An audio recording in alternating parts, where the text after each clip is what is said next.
Even the poorest house can be rich in loyalty. Allegiance that must be purchased by bribes or wages is hollow and flawed, and could break at the worst possible moment. Allegiance that comes from the heart, though, is stronger than the strongest of metals, and more valuable than purest melange. Duke Paulus Atreides. Welcome back to Dune Saga, everyone. This is season 4 of our Dune campaign here on the Stolen Fire channel. I am Eric Edmondon Recluse, your games master for this epic multi-arc adventure series, which continues tonight with our latest storyline, Judge of the Change. A warm welcome and salutation to new and old viewers alike to the Stolen Fires channel here on Twitch, where there's always an awesome TTRPG live play to look forward to. Just as a content warning, this program does feature adult situations and language and may not be suitable for all ages. So viewer discretion is advised. In the way of announcements at the top of our show, we wanted to bring your attention back to the terrible plight that are facing the Palestinian people in Gaza right now. Leading the effort online is the U.S. Campaign for Palestinian Rights, or USCPR. Head on over to uscpr.org and use the resources there to support this organization who is mobilizing on the ground to effect real meaningful change. Again, that's uscpr.org for the U.S. Campaign for Palestinian Rights. Music attribution shout-outs go out to Pixday, Scott Buckley, Coag Music, Tabletop Audio, Repulsive Sound, and Bleer Moon. You can find awesome ambient sounds and tunes over at secretpress.bandcamp.com, scottbuckley.com.au, and pixabay.com/music. Many thanks to Modiphius Entertainment for making awesome games like Dune Adventures in the Imperium for us to play. I want to thank Roll20 for the use of their virtual tabletop platform, perfect for hosting games just like this one. And as always, we'll give a big thanks to our viewers and fans for tuning in. Our house entourage is here and ready to engage in the deadliest of intrigues. Agents of the Imperium, tell our audience who you are, where they can find you online, and who you'll be playing this evening. Beginning with Devin.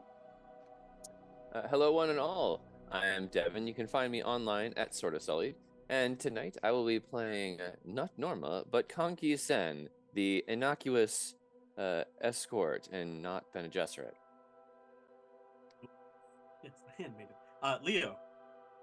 Hello, my name is Leo. You can find me here on Twitch at Leo of the Black, and today I'll be playing for you, the self-proclaimed Emperor that is Emperor Archibald of Tupile. And last but not least, of course, Rachel. Hello. I'm Rachel. And my pronouns are she, her, and tonight I will be playing Lady Daphne, who's just trying to hold her house together on Arrakis. Now for a very short recap to catch everybody up on what happened the previous session. If you could do the honors, Devin. You say short. It's 30 pages. And we that's never a credit to Rachel's editorial act. I know. I'm saying raw though. Notes is like 5 or 6 and pages. Any Dune game can't be considered short notes. This is true. Yes. Okay. So, in the aftermath of the attack on Carthage, House Cheshire picks up the pieces, wondering how a former Harkonnen stronghold was breached. The attackers did not get any of the ambassadors, only Amira, and the guild has successfully tracked their ornithopters. But, other than that, Eloise can do little, especially as they're using civilians as human shields. She takes some spice and has Daphne handle what she can. For her part, Daphne does her best to handle the dignitaries, though they're all unhappy. Lady Thorvald is especially upset. As Daphne arranges for the ambassadors to be sent somewhere comfortable, Hajan's second-in-command reports. They've found Hajan, surprisingly alive, simply drugged up and tied up. Meanwhile, some face dancers from Zoshir's camp are on their way. When they arrive, Daphne sends Hurdy back to ask for the loan of some extra Fadican. As for Nadim, he's had quite the week. The hunter-seeker which attacked him didn't kill him. It only made him black out. When he reawakened, he met with the Kanseki Syndicate's child leader.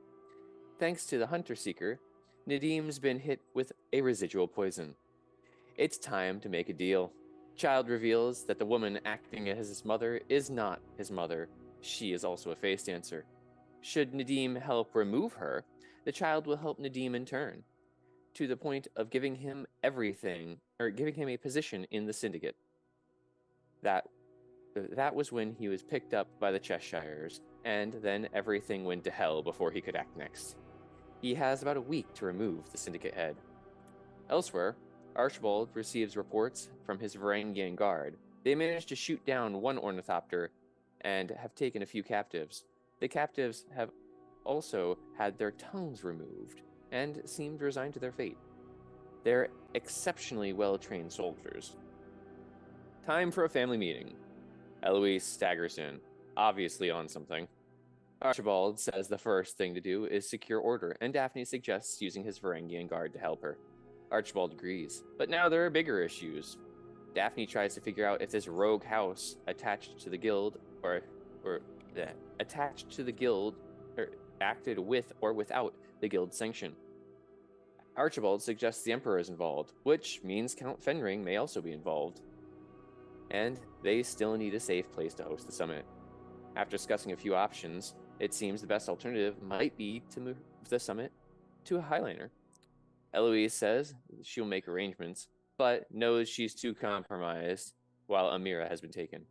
Daphne says she'll act in Eloise's name. Archibald reviews security footage and sees a cloaked figure moving through the palace, their face hidden. Referring to other records, he learns someone from House Fenring was here, perhaps even the Count himself. He had connections to seedier sides of Arrakis. As he studies this footage, the other house and Nadim members meet with Merlot. Two of the face dancers react to Nadim, or the crysknife on his belt. They try to take it from him, but Merlot stops and demands an explanation. Nadim swears he won the knife fairly, and the Fremen back off. Merlot says they're here to support the summit. Daphne is happy to hear that, but with the summit being moved off-world, the Fremen may not want to be involved. Perhaps an escort to the spaceship? That's agreeable. And Merlot says Oshira has another thing he wants to speak to Daphne about. Daphne then pivots to discussing the infiltration. She brings Nadim into this conversation, after establishing that none of Merlot's people were involved in the attack or infiltration. Nadim, somewhat surprised to encounter two free face dancers. Merlot says something about religious conditioning helping to break them from the Talaxu conditioning. This intrigues Nadim, and he offers to help remove the infiltrators from the Kinseki. Daphne asks what Kyra wanted from the face dancers and her plan. Merlot reveals she and Gwillian promised to give the Tylax a way to build their own society, to have their own children. That is what secured their loyalty and enabled Kyra to use them as a resource to accomplish building a power base on Arrakis. Daphne asks to locate the rogue face dancer, which is when Nadim reveals that Hiromi, the leader of the syndicate, has been exposed, and her murder is being actively planned. Daphne and Merlot decide to remove Hiromi from leadership if she's at such risk. Keeping his own counsel, Nadim watches the plan, or as they plan to fake her death in an ornithopter crash, and then have her face dancers infiltrate elsewhere.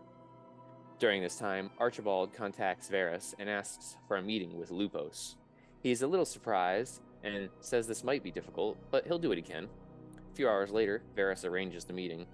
Archibald must come alone, and he is brought by a ground car to a dark area of Arrakeen, and is brought to meet a man who has a gun aimed at Archibald. Pray he does not waste their time, or the Lupos will take his water. Archibald makes his pitch. He knows the Emperor had something to do with this attack, working through House Fenring. The Lupos do not care. They have what they want here on the planet. That's when Archibald offers to alleviate any pressure the Fremen levy on their criminal operations. He brings up his niece's connections. Perhaps Daphne could influence the Fremen to step softly around Lupos operations. This might work. Could Archibald find out more intel on this Mahdi and his operations? Varys puts some pressure on Archibald's shoulder at this suggestion. Archibald says he won't compromise the Cheshires, but that's not what they want to know about. They want to know more about the Fremen. Archibald recognizes that this man is Fremen, but he speaks contemptuously of them. The Fremen takes Archibald's hand and slices it open, spilling blood into the sand. Archibald shows no weakness, as the man cuts his own hand and says they have come to an accord. What does the general want to know about Count Fenring and the Emperor? Lupos offers to provide a liaison to speak with the Count, but deny any involvement in the attacks on Carthage. Oh, and no one has better raised a hand against the Lupos, ever, including Archibald, lest he be hunted across the sands. Both Archibald and Varys find themselves dumped out of the ground car in the middle of Arrakeen. Back at the palace, Inessa approaches Lady Daphne. Archibald seems to have flown by himself. Yeah, he does that. Or flown off by himself. He does that. Daphne reassures her he'll be back. Inessa is happy to hear. But she says she has other business here.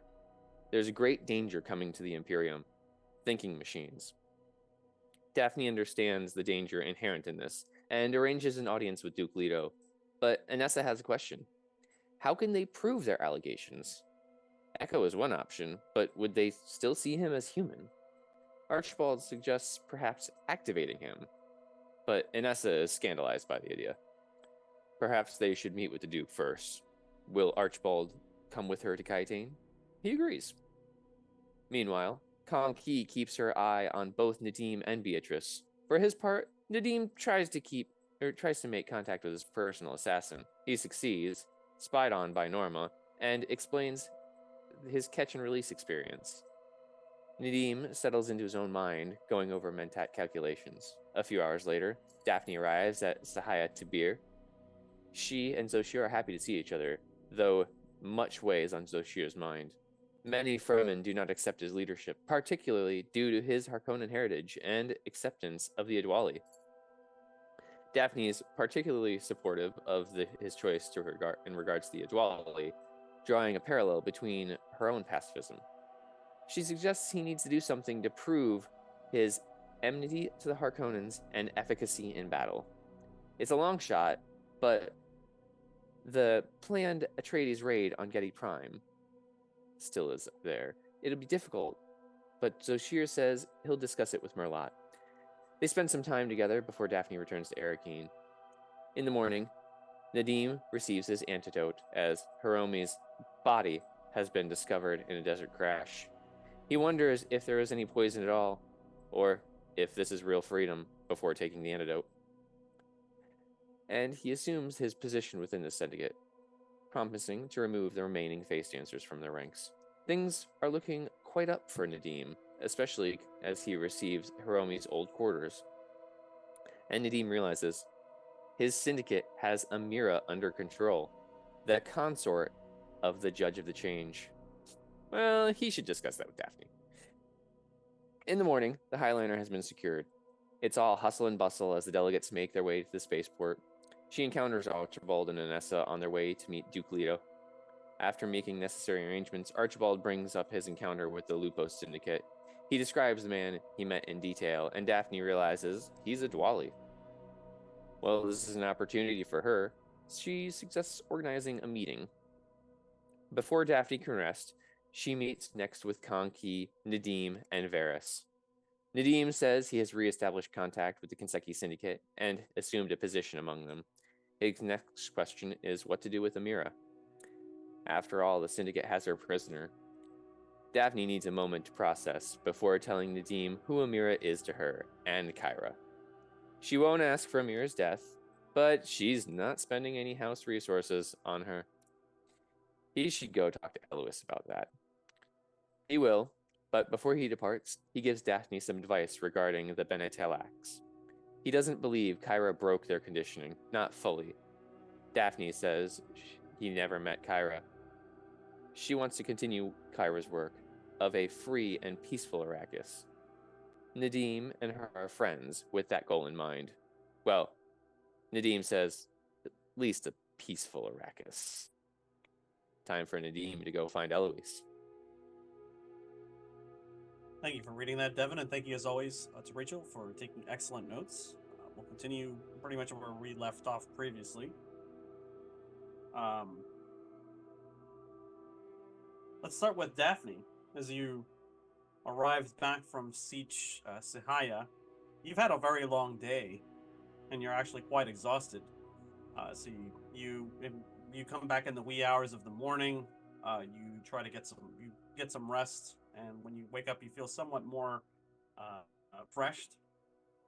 But you feel a sting of pain course through your body. It's very small, very slight at first, but it's not the children that you're harboring inside you. It's something else. And on a very real level, you understand what that pain is. This slight discomfort that you've never felt before until now. It's the sting of addiction. Because you are, of course, addicted to melange now. Fuck! I saw that coming. The voices whisper to you, and they inform you have generations worth of knowledge that imbue you with a similar experience. Kyra experienced it, as did others before her, other Reverend Mothers, countless others. So although it is new to you, it is familiar pain, and when you understand the moment you stop to think about it. You know what this will require, because as you grow older, and as the addiction increases, the more pain you will experience if you don't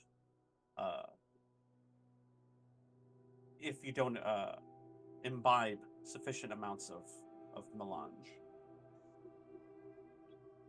Yay! Yay! Varys, ever perceptive, notices before you get yourself ready to leave your chambers, and he kind of knowingly studies you for a moment quietly, and he says, "Something new is amiss. What is it?" I have been on Arrakis too long. Well, with that I can agree with. It's to the point where I will always struggle to leave it. Thinks about that for a moment. I need some spiced coffee. Melange. A gift that continues to give and take away, he says. Well, if you don't mind, I'll be glad to join you for some spiced coffee this morning. Always. I've been awake the last few hours, and it seems that there's a great buzz of activity at the palace in Arakeen, and he's talking to you as you're walking and talking, making your way down to breakfast. And he's like, your uncle is among the people moving that way, and to my surprise, it seems young Master Masum is heading that way as well. Do you know what that's about? I don't. Maybe it's that friendship he has with the Atreides boy?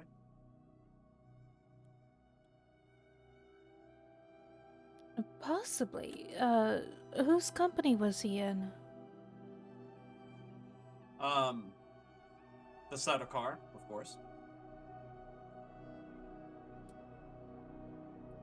Right.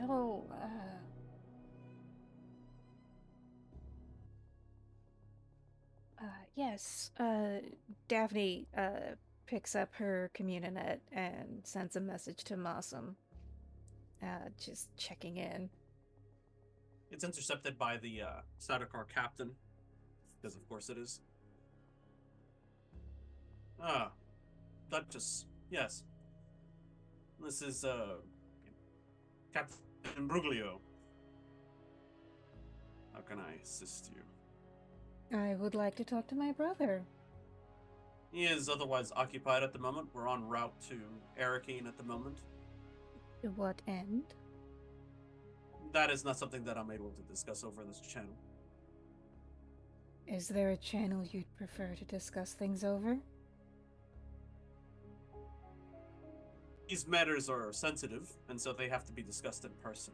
This is not my edict or the Emperor's. This is young Master Masam's commands.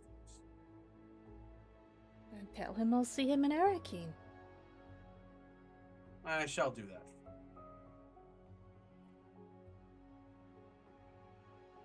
that.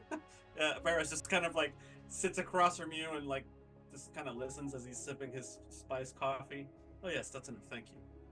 And he waits for the servants to leave, and he's like, "That was a short conversation." Yeah, so Daphne will like sprinkle some extra melange into her coffee, take a couple really long drinks before talking.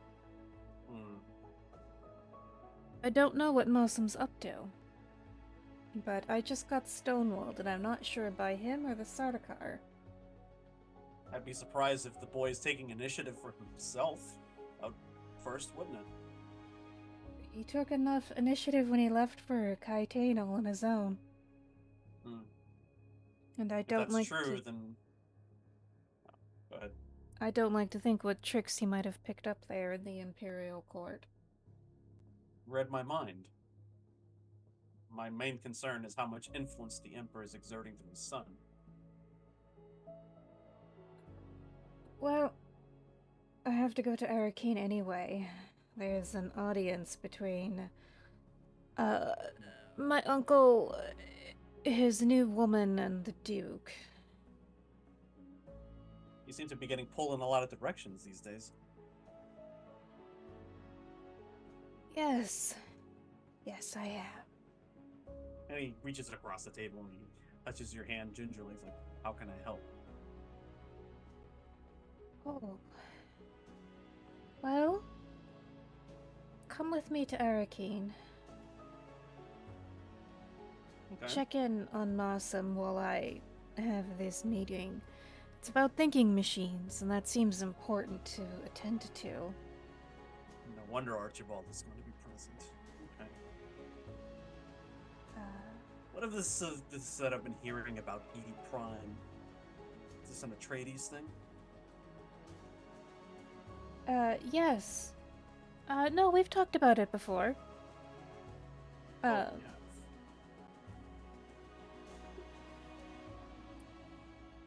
And apparently it will also shore up Zoshir's reputation amongst the Fremen if he comes and demonstrate to them that he is Harkonnen only by heritage and not by character. Seems ambitious. And dangerous. Isn't it always? Well, Is this around the time that Norma shows up as a handmaiden?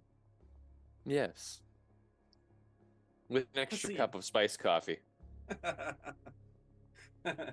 Very good. Ah, there she is. You hear Vera say. Good morning, Duchess. Good morning. it's almost too early for that. No, she realizes that they're the only two people in the room, and she changes her demeanor. I was gonna say, if you didn't do that, Varys is just gonna dismiss everybody else from the hall and be like, "Please drop the act." She keeps seems it that up we're gonna be busy. just long enough. Yes. Oh, busy. Yeah, Busier than normal? Apparently. Busier than usual. Maybe you've been here the last few days, have you not? Busier than normal. Yes. Will you be joining us to meet with the Atreides? If it is the Duchess's will. Now, forget the Duchess's will. You had business with the UA, didn't you? Yeah, I did. By the way, guys, there is a summit that needs to be that's around the same time that needs to be set up for. You see, That's Eloise's problem. Oh, wow, okay. Just hanging a girl out to dry. Wow, okay. She's made her Get herself choices. into this, she'll get herself out. She's a big girl. We had growing larger as she keeps consuming spice and turning.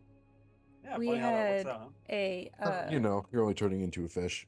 we had a minor earthquake earlier today that somehow managed to knock out her internet. So hopefully the tech will arrive on time and plug back in whatever got unplugged. As the not earthquake person, say again. What was it? It was only a 4.7.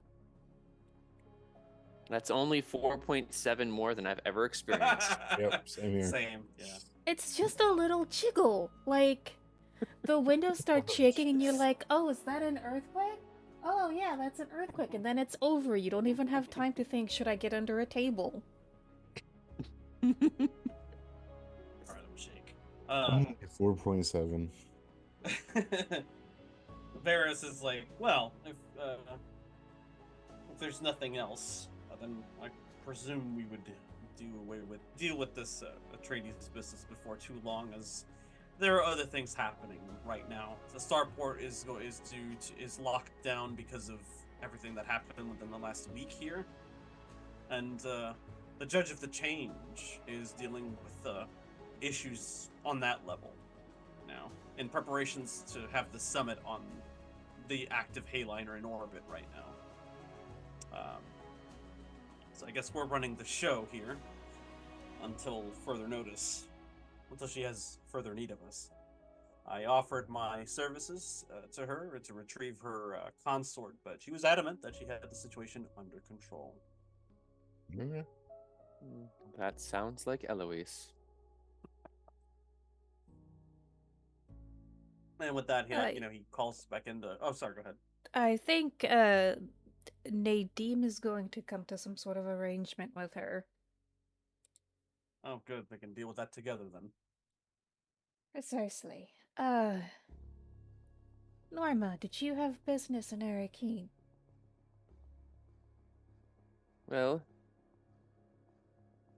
with what we spoke of with Archibald, I might need to cash in a favor. So, I would need to speak with UA. Oh. Alright, well in that case, let's bring Beatrice. Family trip. Alright, so three of you get up and, retrieve Beatrice from the medical bay. She seems to be studying a film book, a film reel on a little, tablet-looking device, and she's like, oh, hello. She kind of surprised to see you. She puts the film book down and, stands upright and regards you properly.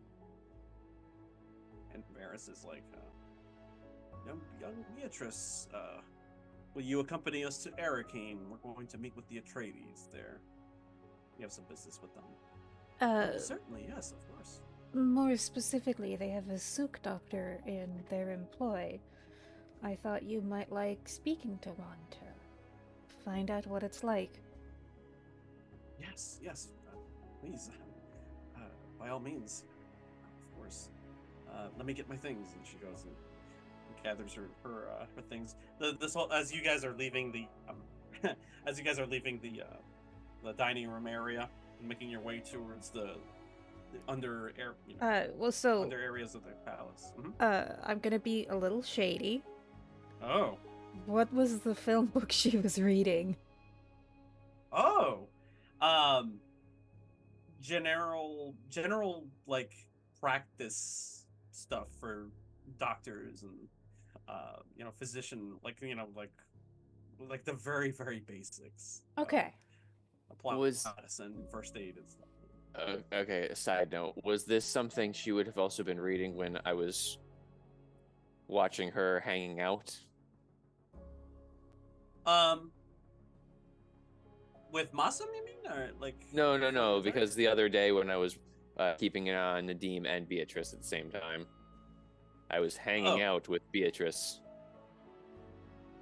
She was yeah, she was reading all sorts of stuff. Stuff about Arrakis, the properties of melange. Okay. General knowledge, not body knowledge. Okay. Correct. Yeah, she wants to know like where the hell she's at first, and then like look into like what she wants to pursue. We'll say that as you guys were leaving the dining room area, making your way into the sublevels underneath the Harkonnen palace, someone just sort of watches from a distance and waits for you to leave, and for the waiting staff to finish putting away the plates and everything like that. They walk in and gloved hands remove a comm carefully placed underneath the table, and retrieves it, walks out the door. In the room with Beatrice? Huh? In the room with Beatrice, or when it was Norma? No, Varys as you guys were vacating, somebody walked in and retrieved the listening device. Okay. Beatrice gathers her things, and you all accompany her to the landing pad. Take the ornithopter to Arakeen at your whenever you want. I'm going to send a message to John, asking what's up with that. Which John? I'm sorry. John? I mean, assuming he's been restored to his former duties and doesn't need some time to recuperate. He was correct. He was drugged in addition to being gagged and knocked out in his own room. So he only just gained cognizance and has currently, today's like his first day back on the job. Okay. So like, yeah, he's not 100% on top of everything just yet, but he's working on it. So you send him a message to like get his shit in order or whatever? Well, no. So I'm not gonna accuse him of anything. Hey, I noticed someone has been spying on Beatrice. Is that you? No, I was not under orders by anyone to watch her. Out of character, this is all Norma's doing, right? Like she's the only one like watching over Beatrice and Nadim currently. My watching over Beatrice was supposed to be in person. Nadim Nadim was supposed to be the side person. I was saying I was hanging out with Beatrice so that she would feel more welcomed. Mm-hmm. I mean, that's another reason we're bringing her to Arakeen.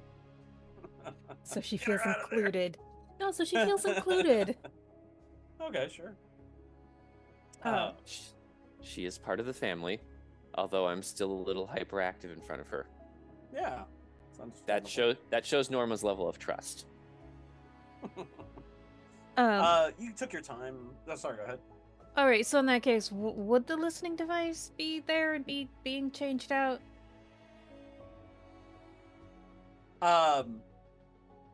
If they catch it, sure.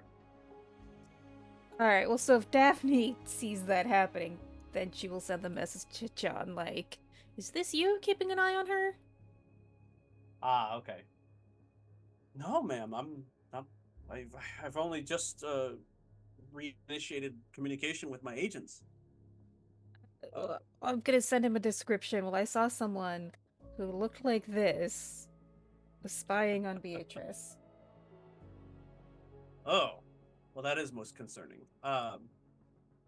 Stay where you are, and like he sends out his people to scour the palace and stuff like that, and they have like these he had set up like these little lights in different areas that go from red to yellow to green or whatever, or just like little indicators of like the security level throughout the palace.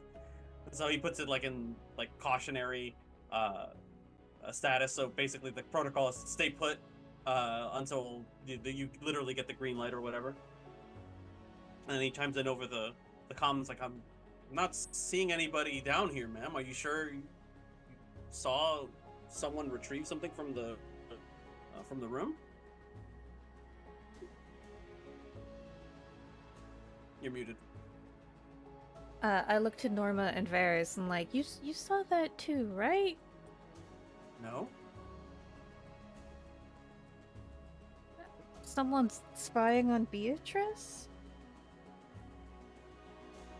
this just to clarify, this wasn't in the medical bay. This is as you leaving the kitchen. Sorry, not the kitchen, the dining room.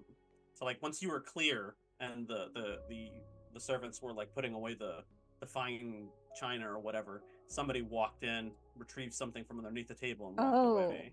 Oh, that's higher It's stakes. just me. It's just me. Yeah, it's just me fucking with your paranoia. Yeah, that was when it was just Norma, Varys, and Daphne. Yeah, when you guys were leaving, they were going in.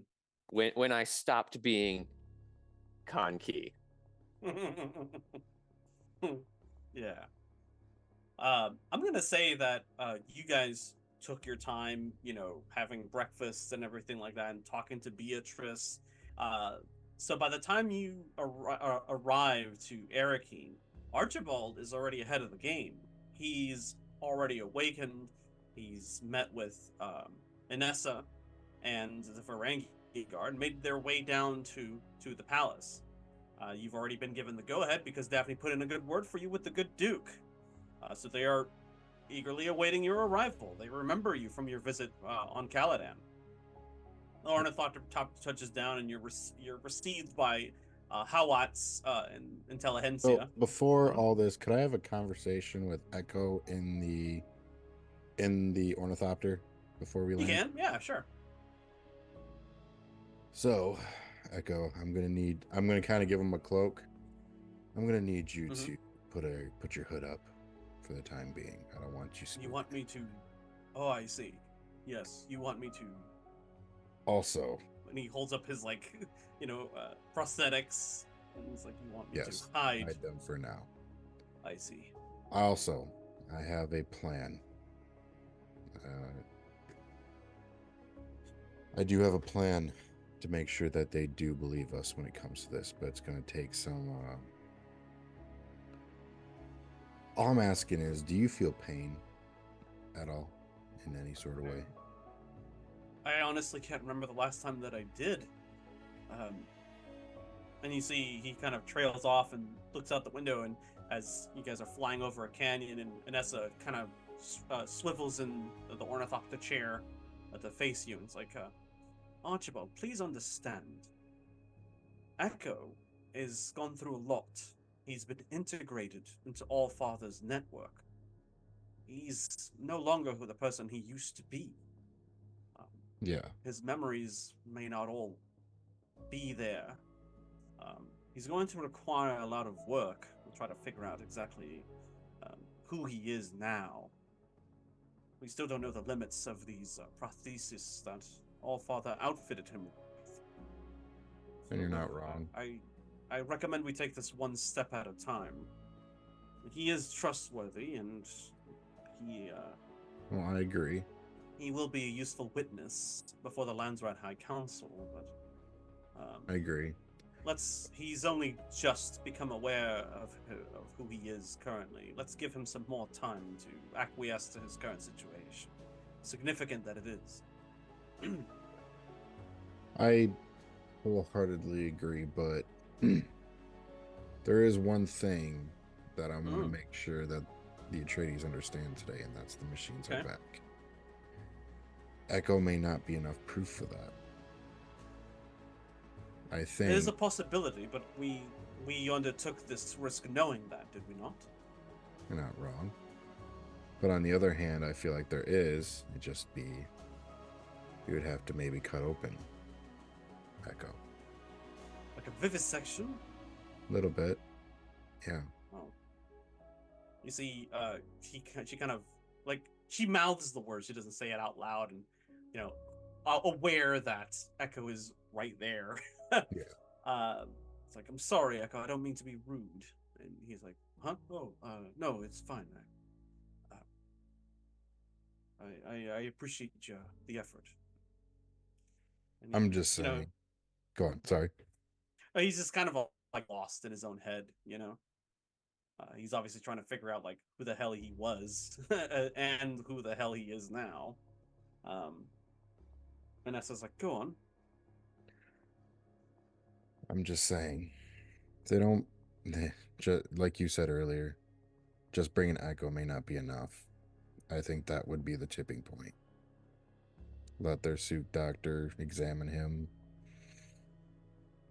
The Atreides have a suit doctor, yes? Yes, yes, they do. And I'm sure Good. that we can convince them to open him up, but I don't want to torture him either. Absolutely Not not. in the business of torturing my people either. She looks at you differently, and she's like, "That's an admirable quality, Archibald." Um, There, we're approaching the palace now, she says, and she touches like an earpiece and swivels back in the chair and grabs the controls, starts easing the thing down. Howard's Intelligentsia brings you in, and they usher you into like a waiting foyer before you're admitted to like an office where there are some functionaries, standing and sitting arranged differently in the room. The Duke is here, and he's talking to different people, and he's shaking hands and like smiling and like sending them off. I was like, General Archibald, come on in. We're Hello? supposed to be receiving some other guests from from Carthag, from House Carthag? Cheshire. Soon enough. That's news Have to a me? seat. We have refreshments. What's that? I said that's news to me. Oh, yes. Well, How's there's a how's lot it of feel, interest. Archie? How's it feel? Everybody's got plans out here. I guess Yes. so. Jeez. Echo sits down. Here's somebody you didn't expect to see, but you've been asking for. A woman with bluer than blue eyes sitting in the den turns and looks at you and sees you standing next to Inessa and Echo and raises an eyebrow. It's the Judge of the Change, Weichi Kynes. Wait, Judge of the Change? Yes, between the Atreides and the Harkonnens. She is here as the Imperial Observer for the Emperor to ensure that the transfer of power between the Harkonnens to the Atreides is, complete, and that there is no wishy-washy stuff going on. Okay, and that everything is so- happening according to the Lord- forms of convention. Lore question on this. Mhm. Is there more than one Judge of the Change? Of course, yes. Okay. got it. It's not like one person handling all of the different conflicts in the Imperium. Got it. Okay. The Emperor just appoints a person to deal with a particular problem. Elois happens to be taking care of the Thorvald House Noverbrun's issue, and Weichi Kynes is dealing with the Harkonnen Atreides issue on Arrakis. So in other words, if the Harkonnens came tomorrow and nuked Arrakeen, provided she's not here to, experience it, she would be witness and be able to go to the Emperor and say, yeah, they breached convention. Let's get all the Houses of the Lands right and nuke Nikiti Prime. Just as an example. So she's surprised to see you here. She's like, General, Yes. I did not expect to find you here. Me neither. Just circumstances change, though. It's been some time. Oh, Last time we spoke, you said that you had a line on some ancient technology, terraforming technology. Is that still true? I have yet to see, but it seems that there's bigger problems on Two Pile that you guys would definitely want to know about. She takes a seat, obviously intrigued. The Duke is like, I think I would prefer to wait for the remainder of our guests to arrive before too long. He's like, please have a seat, have some refreshments. You sit down, and everybody kind of makes themselves, comfortable here. And just around then, like the doors open behind you, and you hear a familiar voice. Oh, is there some for me too?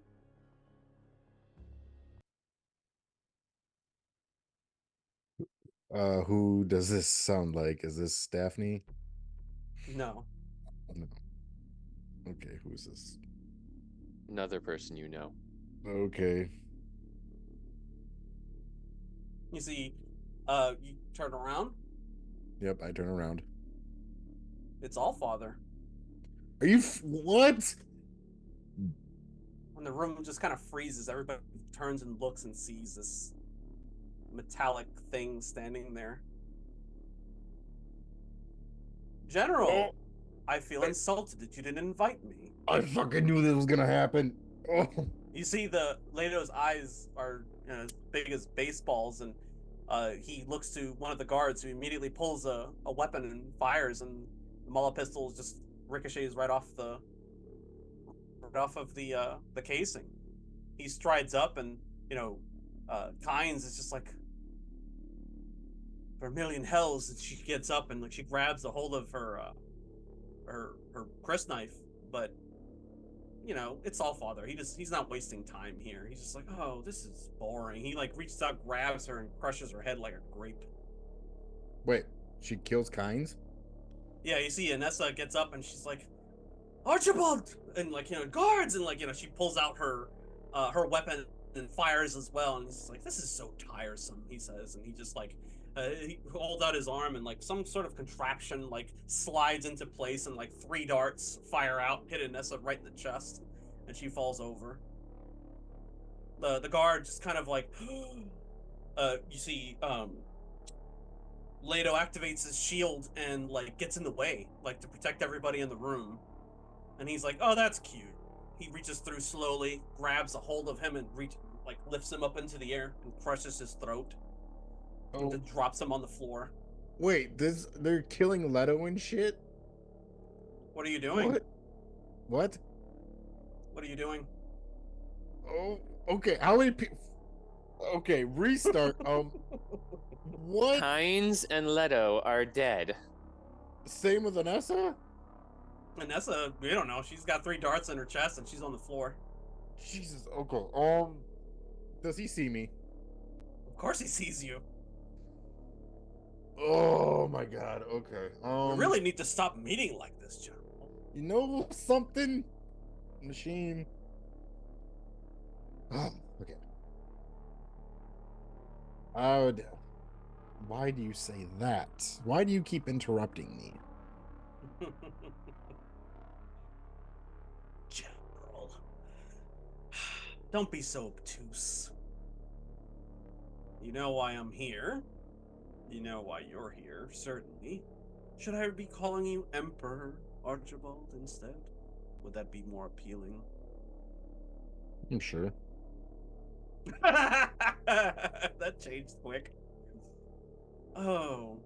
And he looks over to the guard, who's just like, grabbing, like he's calling in all his friends and stuff like that. And he just kind of quietly wraps his mouth, or his hand around the guy's mouth, and just Okay, drops him so to the ground. first of all, I would probably know that a maul pistol not kill him, but like help in this situation. Not at all. You need something No. stronger than a maul pistol. Lasgun. Yeah, I don't have anything like that. All right. I mean, they are available. You can find one. You can spend some.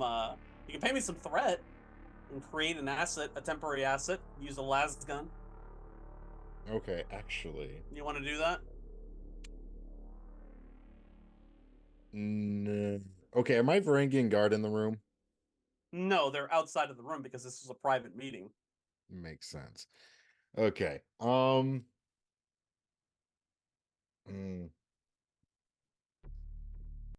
Anessa's on the ground. First of all, Anessa comes packing usually. Do I look at her body? Does she got some sort of grenades or anything like weaponry on there? Sure. She does? Okay. Something that could damage this guy, right? You can try, sure. Mm-hmm. Okay. I'm also going to make a thingy of the dinger. What was it? A scene. And I'm going to say that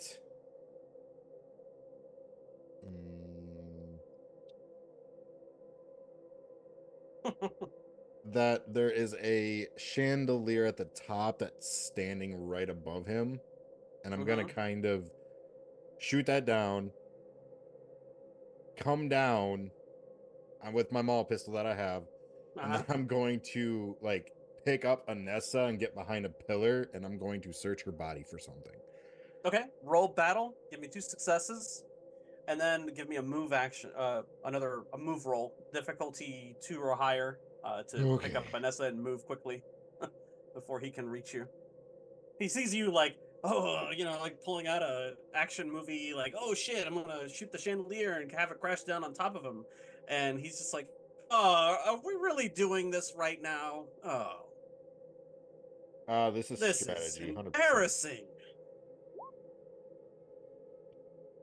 2. That's what you 2. got. So you hamper him, whatever. Like the thing falls on top of him, and he's like, he just seems confused. Like, are you really trying to stop me with a chandelier? I mean, it's beautiful, he says, but he just grabs the rings that fall on top of the frame, and he just like tears it apart like it was made out of paper mache.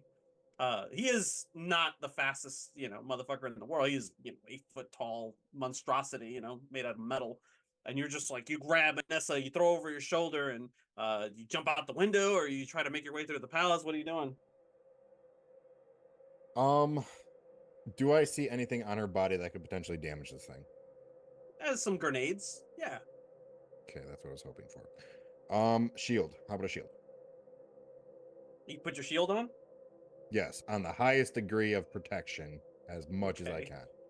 Yeah, you dial up the your shield, and he's like, yes, the shield. I have one too. Want to see? Turns it on, and like his whole body is covered in this shield. Like, How did he know? how did he what? How did he know? He just rips apart the chandelier. He follows you out. Doom, doom, doom. You go out into the hallway and activate your shield, and you point down the hallway. The guards are seeing what's happening. One of them brings out a las gun and aims it. He sees this monstrosity. He's like, "Oh shit!" He goes to fire at him. And do you warn him like, "Oh, watch out! He's got a shield on," or what do you do? Yeah. I'm going to warn him because that's going to cause an explosion. What? Too late. He fires it. It hits the shield. The shield absorbs the lasgun blast. Okay, so I'm going to make another little statement here. Mm-hmm. And I'm going to say the grenades that I have it's tech. For future Mhm. tech, like forbidden tech, that could potentially break a shield and damage him. Can I do that? You can try, certainly. Okay. Oh man. Okay. Use one of Vanessa's grenades on him. Boom! What? Use one of Vanessa's grenades on him. Sure. Yeah, in a kind of little bit of a different way. So I'm going to Roll turn my battle. shields on, and I am going to God, this is gonna get me killed.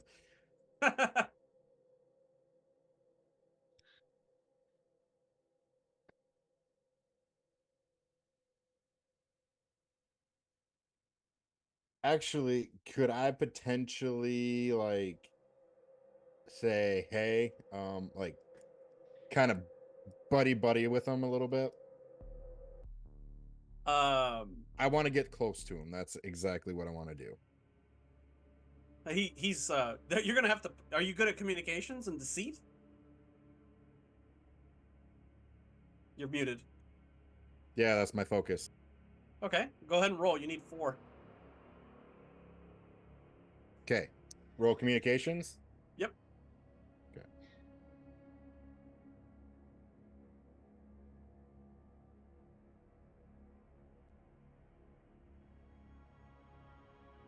Fucking intense. Okay, come on.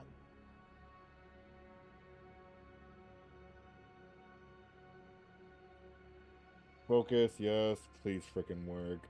Please. 2. Not enough. God You see, damn. he's like, do you know who you're talking to? You do realize that I'm a part of you now, right? And then you're What? like, what? And then you What are turn you the corner talking and about? he's there again. You throw a grenade at him and it blows up. No. And you go back, you put Anessa down, and you turn around, and he's there staring at you again. You disappoint me, Archibald. I thought you were smarter than that. I am. I promise you on that one. All right. What this Lado person is planning on doing on Kaiten is not going to work. You do realize that, don't you?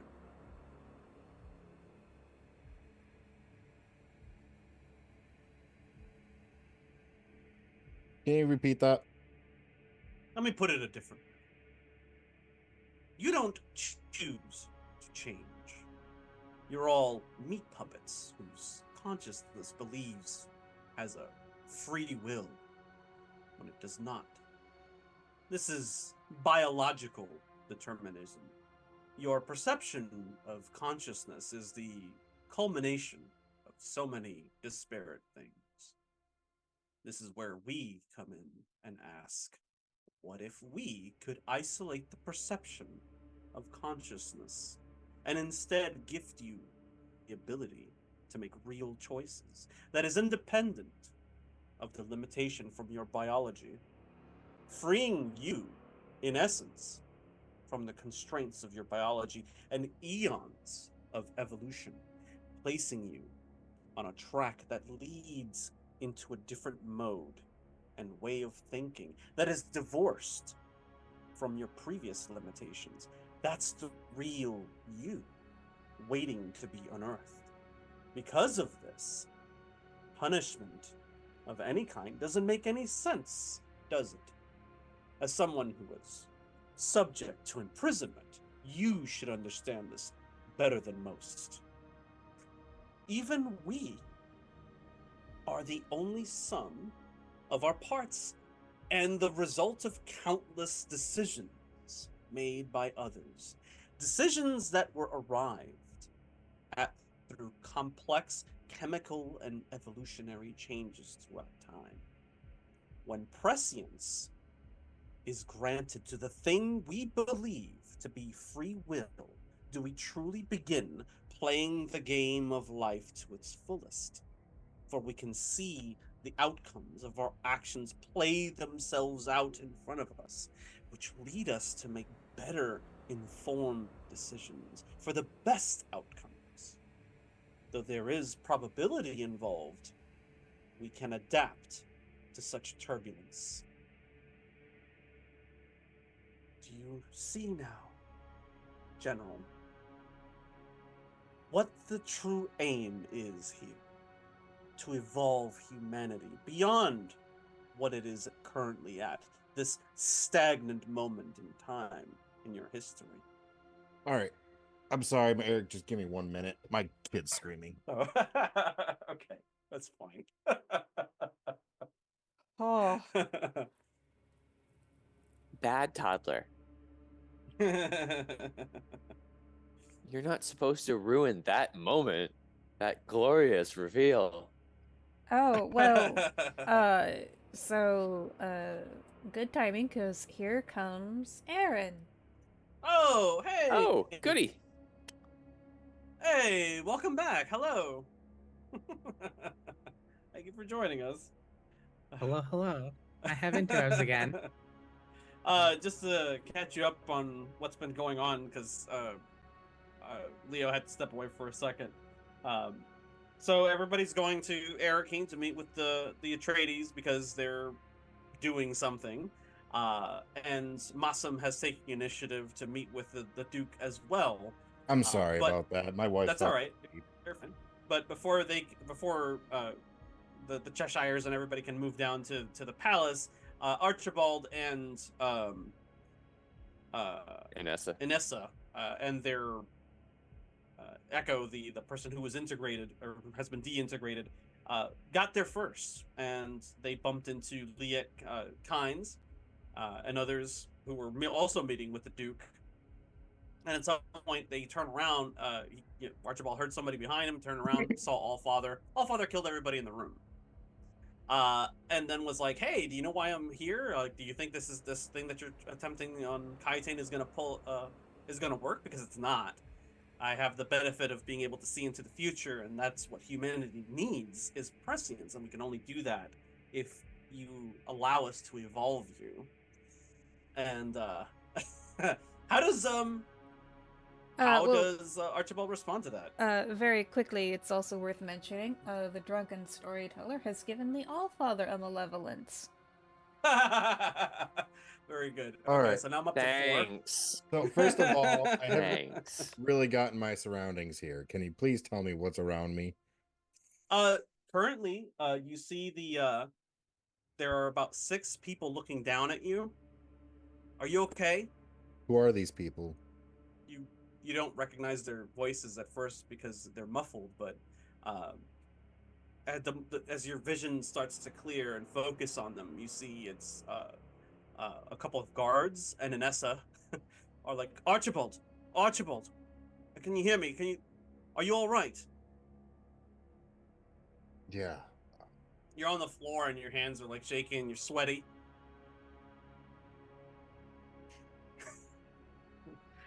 They get you. They help you up, and they are you all right? You had I don't know what to call it, an episode. Um, when you fell on the floor, are you all right? Is everything all right? Yeah. Yeah. It is. You don't tell them anything. No, I don't. Good. Very good. They sit you down, and the Duke's like, get him some spiced coffee, will you?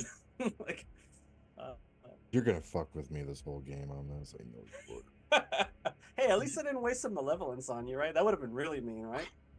I feel like that was malevolence worthy. I'm just saying. I'm just banking all of them right now, and then I'm gonna, make it You rain. just wanted to make some threat. I had ideas.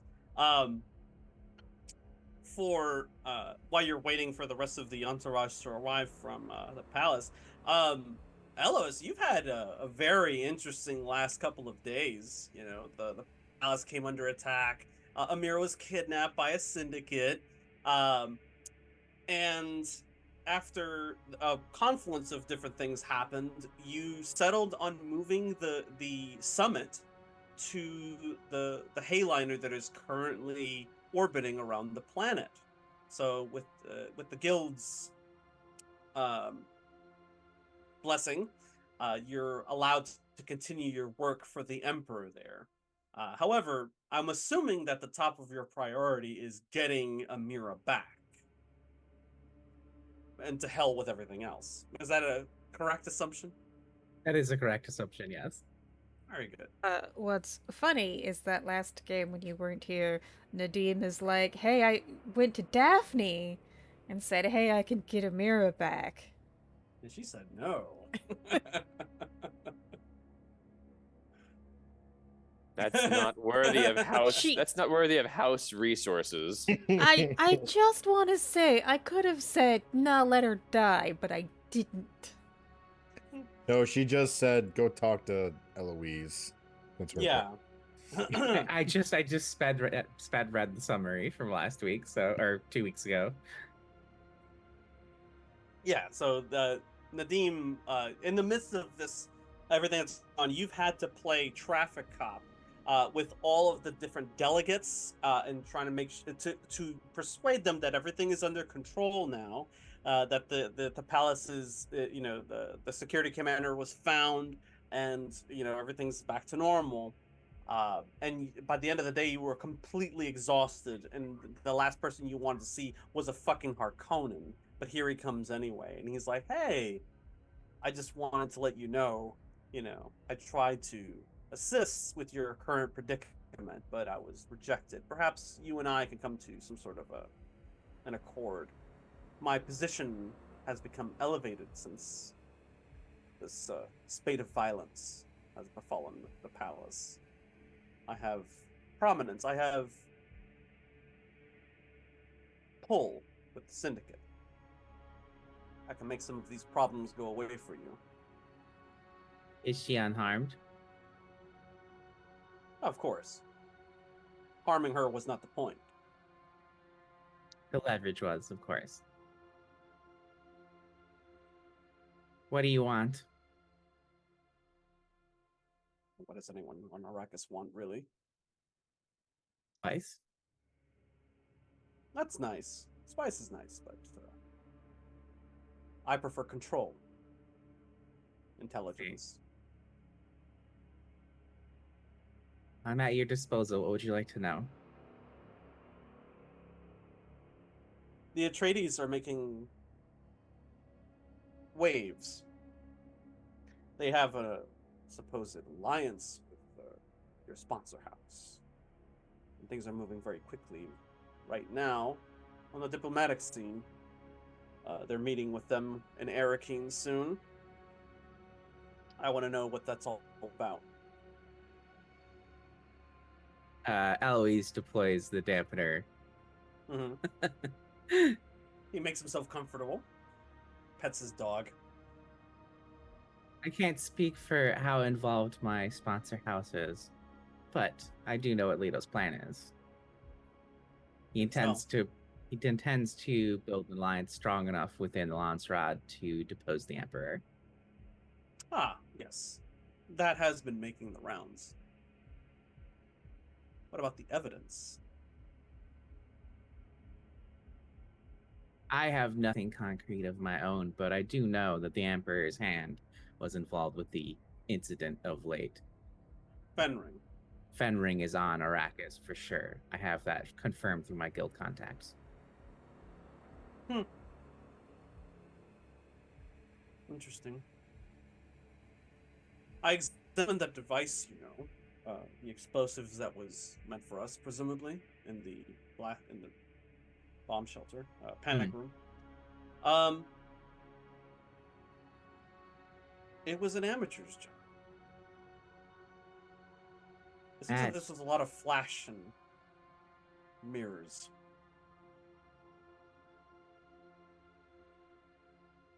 I would be surprised if their target was only Amira. You think the target was you? I am technically the judge of the change after all. What an odd choice. No offense. None taken. The title was a surprise to me as well, and I think you probably can guess that it was not meant to honor me. No, most certainly not. I think the Emperor has an issue with your sponsor house, and perhaps he targeted them through you. That is possible. The other option is, I'm not sure how well known this is. I have prescience. What a gift. Or a curse. Is it useful? Sometimes. So then you know or have an idea of what may happen? How far out? I'm interested to know what may happen in Gidi Prime. Soon.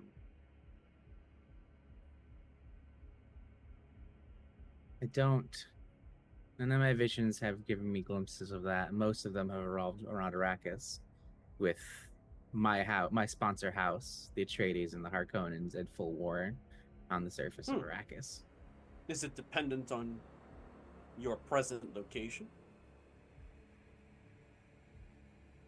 I'm not sure. I'm sure you're aware of the incident that caused me, quote unquote, to be offered the Judge of the Change by saving Jabberwock from a crashing hayliner. That was one of the visions. That was one of the visions I had while on Arrakis. So I see. And my visions that have seen deep into the future have nothing to do with where I am. Curious. Well, I am willing to trade favors. You happen to have any inside information on what's awaiting myself and other guests on Gidi Prime? As for Fade's 99th kill, I would be willing to make that trade. I'll see what pull I can get, what the guild knows, and perhaps see if my gifts will be of any aid. Oh. Been a pleasure. The dog barks a little bit. Rico, what's up? Excuses himself. Eloise will pet the dog. That's the most important. That's the most important part of every game, is petting the dog. It sniffs your hand like, well, you smell weird. And they kind of saunter off. You smell like your body's saturated with spice. Soon the dog will get the blue on blue eyes. Yeah, right? Oh gosh. Poor thing. Imagine a dog with prescience who only its only view of the future is its next meal. Like, I know when it's Or- coming. Or its next walk. Mm. Wow. So he walks out and you feel a wave of exhaustion wash over you. You haven't slept in like over 24 hours. In fact, while you were absent, I said she takes Elois absolutely goes to her room and does some melange to deal with Amira Yeah, getting kidnapped and I, everything. I did space drugs about it. I saw. How does she react now that she's alone in the room and like with time has a moment to think about what her next move is going to be? Well, I've done it once before. Let's try it again. She'll, despite being Mm. exhausted, she wants to see if she can divine the future of Yeeti Prime, of what's going to happen on Yeeti Prime. Oh shit. Okay. Let's see here. Roll understand plus your chosen drive. Let's see. 2 successes will allow you to ask 1 question of me, Okay. as if you had spent momentum. Any additional successes for that though allow for additional questions. Alternately though, if you get more than 2, you can decide something about the future when you describe it in a sort of a dreamy vision state. I see. Okay. I'm gonna go ahead and I see we have a momentum, and we did just get a Yes. benevolence also from Drea. Correct. So I will, if everyone's okay, I will spend that momentum. Sure. Go ahead. Why not? Understand? You said does data analysis apply? It may if you have that available to you. Sure. Cool. I will use. I think when I use justice, I'll get revenge on those who wrong me, because I'm partly doing this to get a mirror free. 3 dice. 3, thank you. And using focus, yes. Holy shit! That's 5 successes. Roll again. Okay. Don't dare. Dealer's choice here. If you wish, you can make something. You can decide something about the future, and you can use 2 of those successes to ask questions of me, as if you had spent momentum. So my house's specialty is courtiers. Mhm. Can the thing I make be is that one of them has infiltrated Gigi Prime? Ooh, yes. I'll give you a list actually. 1 second. Wonderful.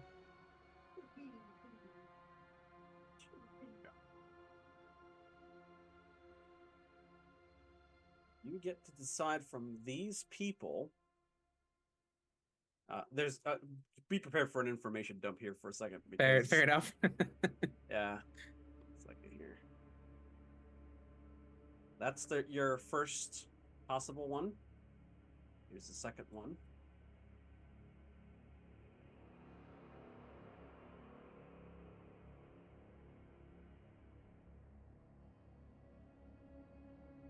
I like that second one. Thought you might. I'll wait to see them all though.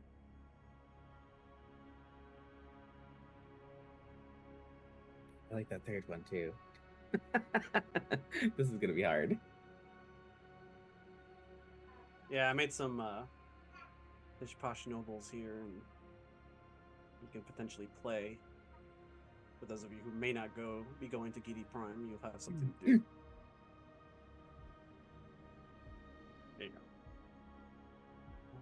Let me edit some of these a little bit more legible.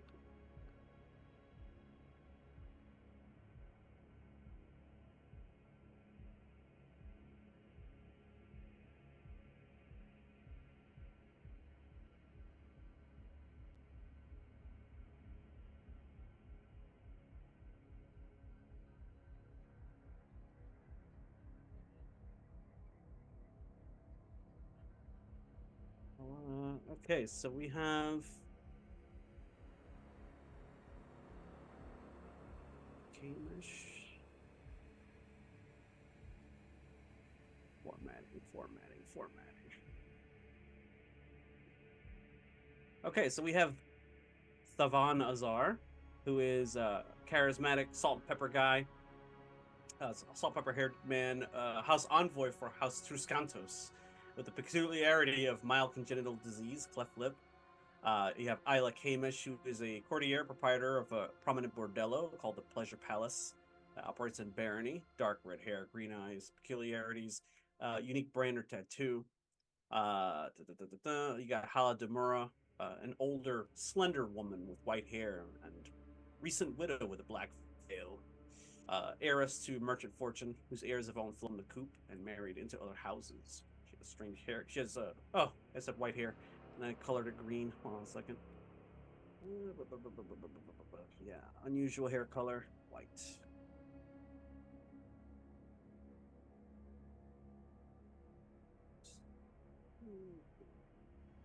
Let's see. Dominic Savoy, pale, bald-headed man, beady eyes, native of Gidi Prime. You have Zakar Endemiri, who is a swarthy and attractive middle-aged man with a flirtatious grin, son of a wealthy family, with ties to the Lanky Vale. He's also a shameless flirt. Oops, hold on a second.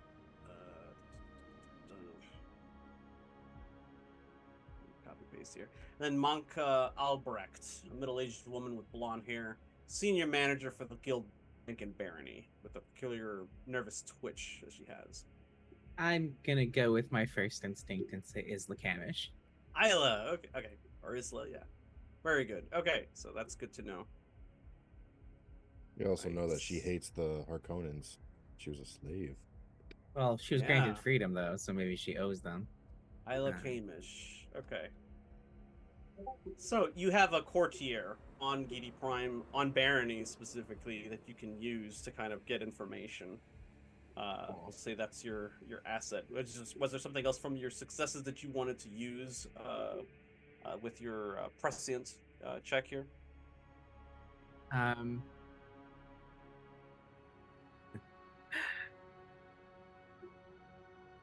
Let's see.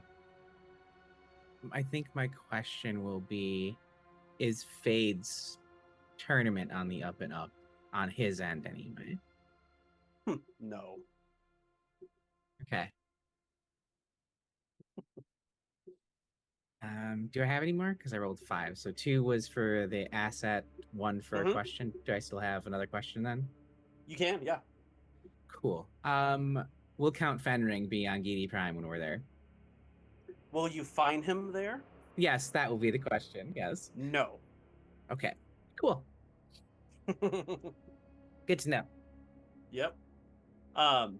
You do a ton of spice, and you just see a plethora of things like running through your mind. You see a dinner party, you see these courtiers, and you see one among them is somebody that you recognize as part of the contacts, one of the assets to your house.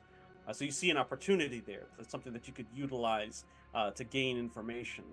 Something that perhaps you might be able to use with Nadim to try to like remove the pressure off of Amira and release her.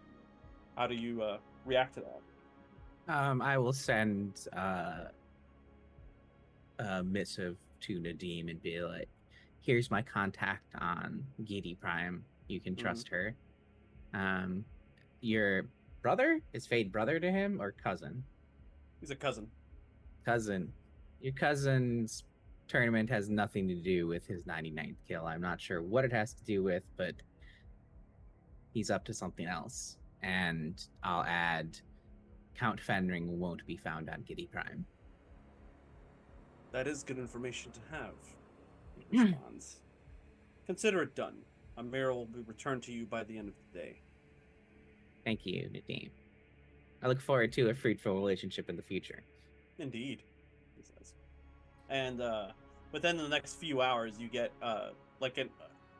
just a notification,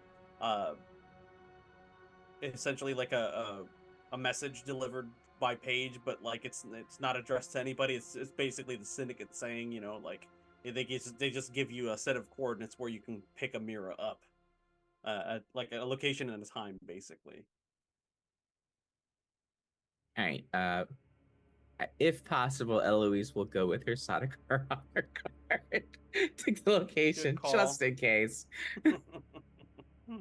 Okay.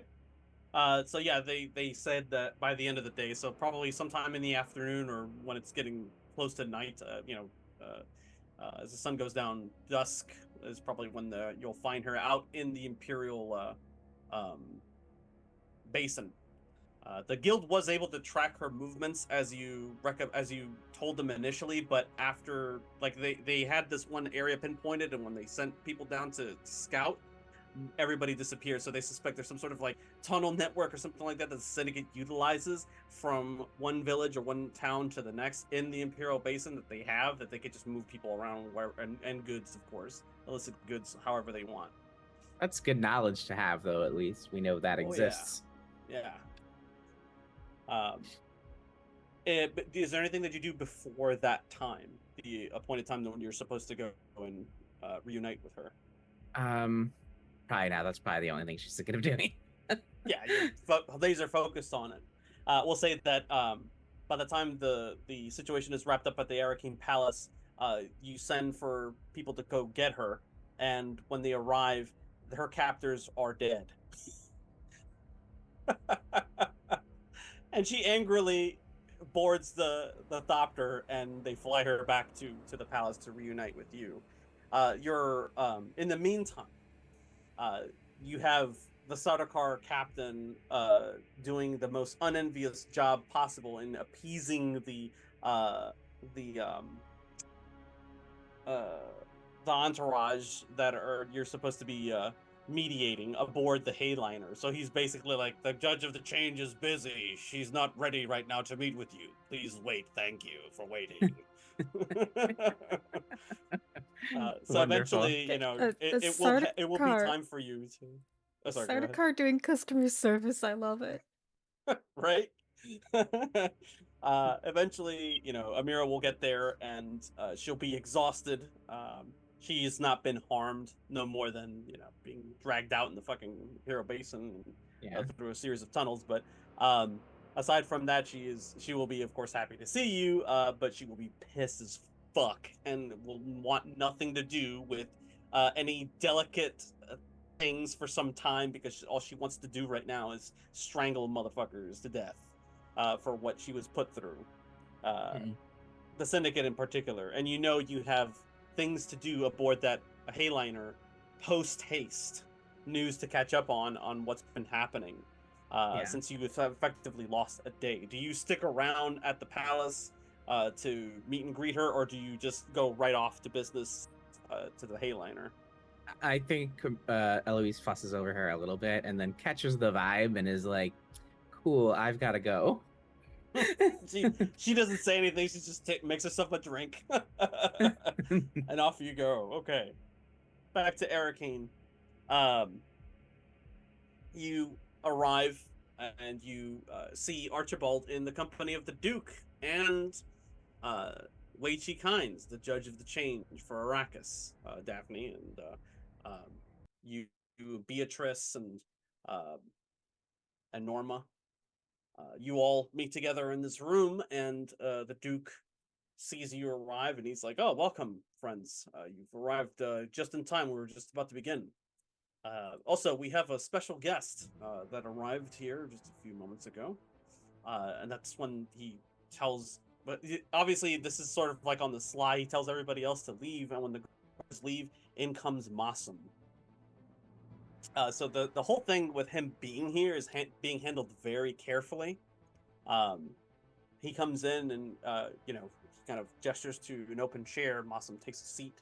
The Sardaukar are, of course, outside of the room, waiting somewhere in the palace. Like, well, we have much to go over. Who would like to go first? First, Daphne. you said Kind was there, correct? Mm-hmm. Well, okay, so gotcha. So that wasn't just a vision thing. That was a real life. No, he was actually there. Go ahead, Rachel? Daphne is gonna take a moment to try and make eye contact with Masum to like use the eye language to check in with him. Sure. He makes eye contact with you, and he's what exactly are you saying to him? Just is everything well? Yes, why would it not be? We'll talk later. He nods. He extends his hand to the Duke, and he's like, Duke Leto, I would like to begin with what everyone here already knows, and then I would like to know what some of our new guests have to say. And he looks to Archibald when he says that. I think it's important. It's like, but I'm here not just for myself. I'm not here on behalf of my father, he says, with some distaste. He's like, I'm here on behalf of my mother, Kyra Iyasi. And you see Leto's a little blinks. He's like unfamiliar with the name. He's like, I'm not sure I know who she is, but I know she's important to more than one person in this room, he says. He smiles and looks around the room and catches, looks at Daphne in particular. It's like, what is it exactly that you, it's like, you understand why we're gathered here today and what we aim to do, do you not? Awesome response. Like, I suspect that I do. It is no secret that you and your house are moving against my father in the Landsrad. I'm not here to dissuade you from this action. In fact, I am here to support you. But we must move carefully from now on, moving forward. For we are now entering a time when this precarious situation will be such that my adopted house may seek our lives by the end of it. It will be a long and bloody affair if we move in that direction, I can assure you that. Leto is like, I understand the risk. It's like, but I feel that it's a risk that we have to take. I think everyone here is on a similar token, yes? You see, Kynes is watching all of this very intently, and she's a sphinx. You can't read her easily, but she perks up when Masum says, "I plan to join you in opposing my father and everything." And now before she was intrigued, but now she's definitely invested in what's going on in this room right now. Do any of you say anything in particular, starting with Rachel, and then we'll move around through Norma and then Archibald? Daphne does not say anything, but anyone looking at her can tell, like, she's proud of Masum. Like, he's growing up. Look at him doing politics like an adult, making good choices. Would you say the same thing if it was the other way around, though? Well, no, because that would be a bad choice. Right. You, baby. But no, she's clearly proud of him and I guess happy to see him doing this. Yeah. What about you, Tonki? Do you say anything in response to what's been said? Konki just looks at Masum and gives a Norma nod as she, in the speaking without speaking sort of method that we do with our hands. Mm-hmm. I accept and agree with your decision, Masum. You are growing up well. Smiles. Archibald. I do have something I need to say. And it's good. And I look over to Masum and I'm saying, it's good to hear that, Masum. I'm sure all of us here at House Cheshire are very proud of you. But I do feel like there is a bigger threat right now than the Emperor currently. You see, I went to Two Pile a while back. I heard rumors of stuff going on there. And let's just say when I got there, it was a lot worse than I thought. I kind of motion Echo to stand up. What you're about to see is something very, very disturbing. And something that's very illegal within the Landsraad that is back. I'm going to take Echo's hood and kind of like with Shock Valley, just... Yeah, you kind of gesture, and Echo stands up and he pulls back his cowl and he opens up his cloak, and there are some there's a moment where everybody just kind of stares and oh shit. What That's I'm a saying... cyborg. Yes. Full cyborg, top to bottom.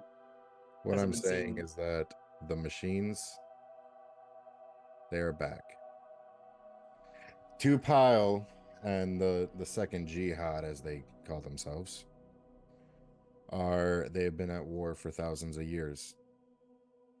There's no longer order over there anymore. The humans there are just trying to survive. So,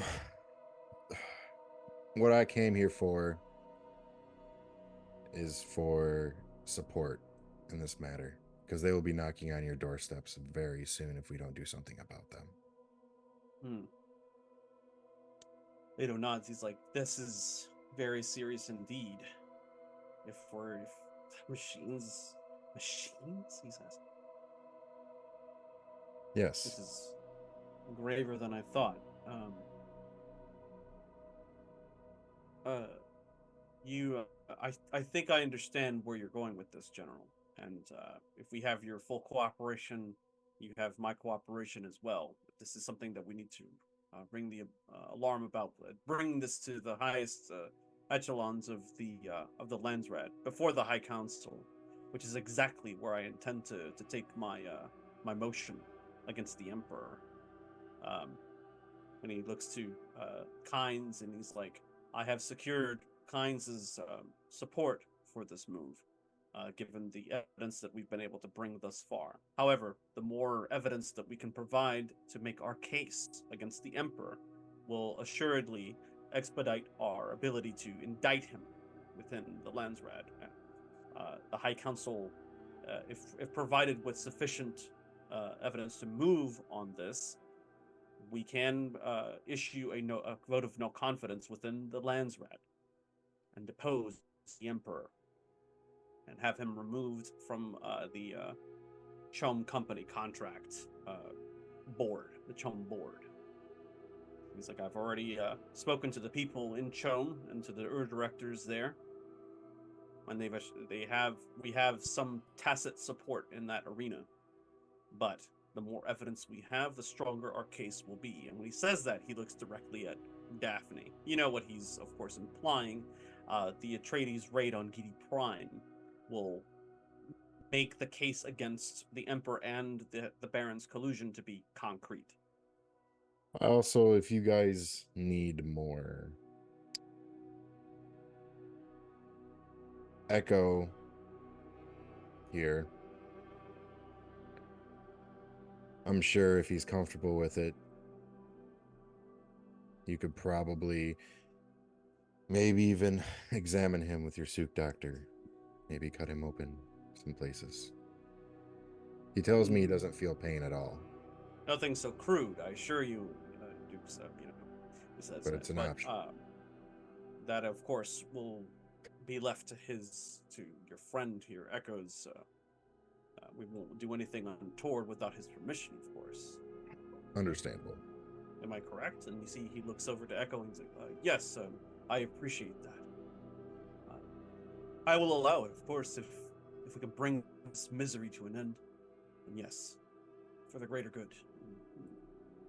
Duke Leto nods and says, yes, for the greater good. And that's where we'll stop for right now. We'll take our 10-minute break. The time right now is 10:42 Eastern Standard Time. We'll return in 10 minutes, everybody.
back. We've returned from our break.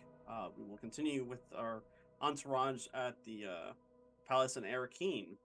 Um, the Duke is obviously interested in pursuing raising the alarm within the Landsred and the High Council in particular regarding this new development, which is not actually new, of thinking machines running amok and enslaving humanity there.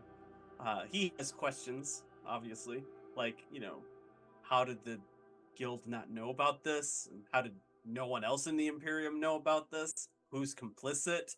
He has so many questions. Inessa is more than happy to oblige him, of course. The guild is responsible or culpable, at least in knowing about it and not saying anything or doing anything about it, or at least not doing enough about it.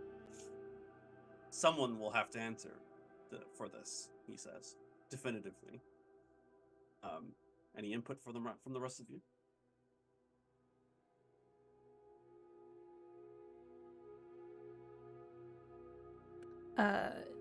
Daphne will just nod her agreement.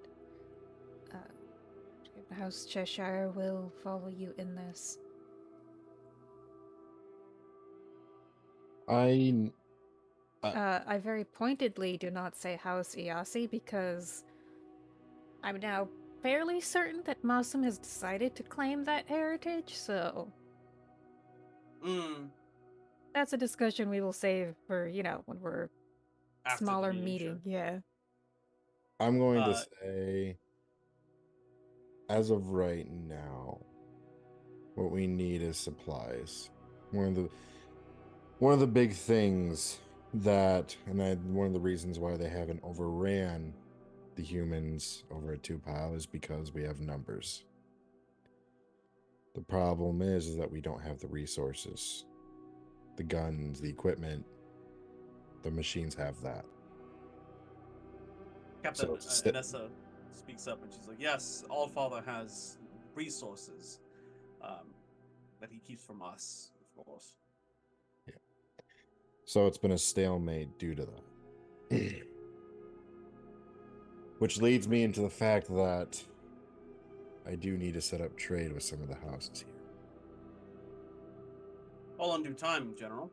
I think what you're presenting is of more pressing concern.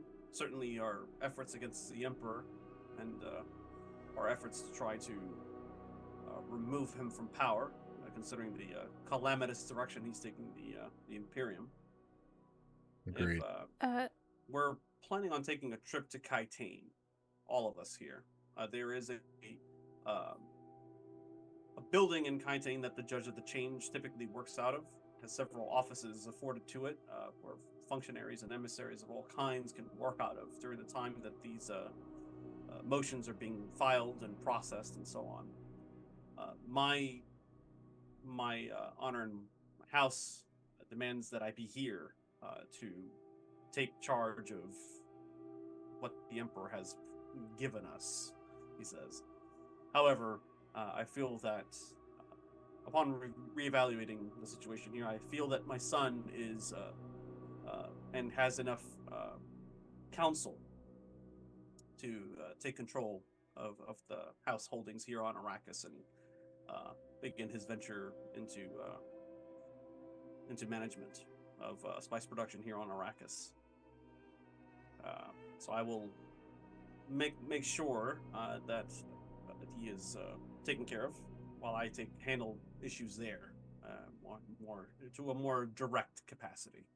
I realize that if I were to try to do this with me absent, it would not have the same effect. Makes sense. And he kind of leans over, he waves over a guard. He's like, "Go get Huey." Like, "Yes, sir." Disappears for a minute. A few minutes go by, and walks the House of Atreides Sook Doctor. Dr. Yue, can you please escort these fine people here to the medical facilities? They have something they need to discuss with you. At which point, Beatrice's eyes open up when she sees Dr. Yue come in, and she stands up, and she doesn't try to be obtrusive in any way. She just kind of like observes what's going on and follows the entourage as they begin leaving the room.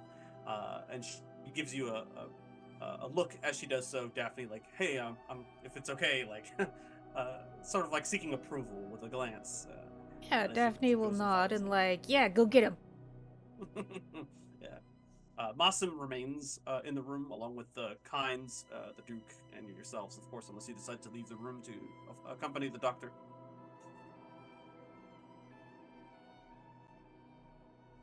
Oh. So he proceeds with the rest of the meeting. It's all very boring, political BS, but basically he's talking numbers in terms of like votes, who he can count on, who he can't, etc. There are some arms that can be twisted, so to speak. He leaves that to you and your house, since he has which friends he's made, and that's it. Anybody else will need convincing from outsiders, or political insiders, as it were. And then he basically wraps up the meeting, unless there's any particular points that you want to bring up about the strategy of taking it to the emperor and forcing his So removal from Chom and so on. so Daphne will ask in a very roundabout way, essentially like, oh, when do you plan to leave for Kaite? Oh, I'm planning on going off planet, wink wink, this time, and essentially sort of figure out, um, what the timing is on all these trips. Mm. Um, he's like, as soon as the embargo, he says, is lifted from Arrakis, meaning that once the guild have ceased clamping down travel in and out of the planet, because of the recent, upheaval that took place in Carthage, he plans to leave immediately for Kaitane Okay. and establishing that office. Alright, so he's leaving for Kaiten, and what sort of office is he establishing? It's basically he's basically booking an office in the main building. I want to say it's called the Silver Needle or something like that. It's basically like Okay. a very central building that's like right next to the Landsrad itself. The actual building that houses the body, that encompasses all the houses of the Landsrad, and that's where the judges of the change work out of. So technically, Elos has an office in that building as well, and can technically work out of it.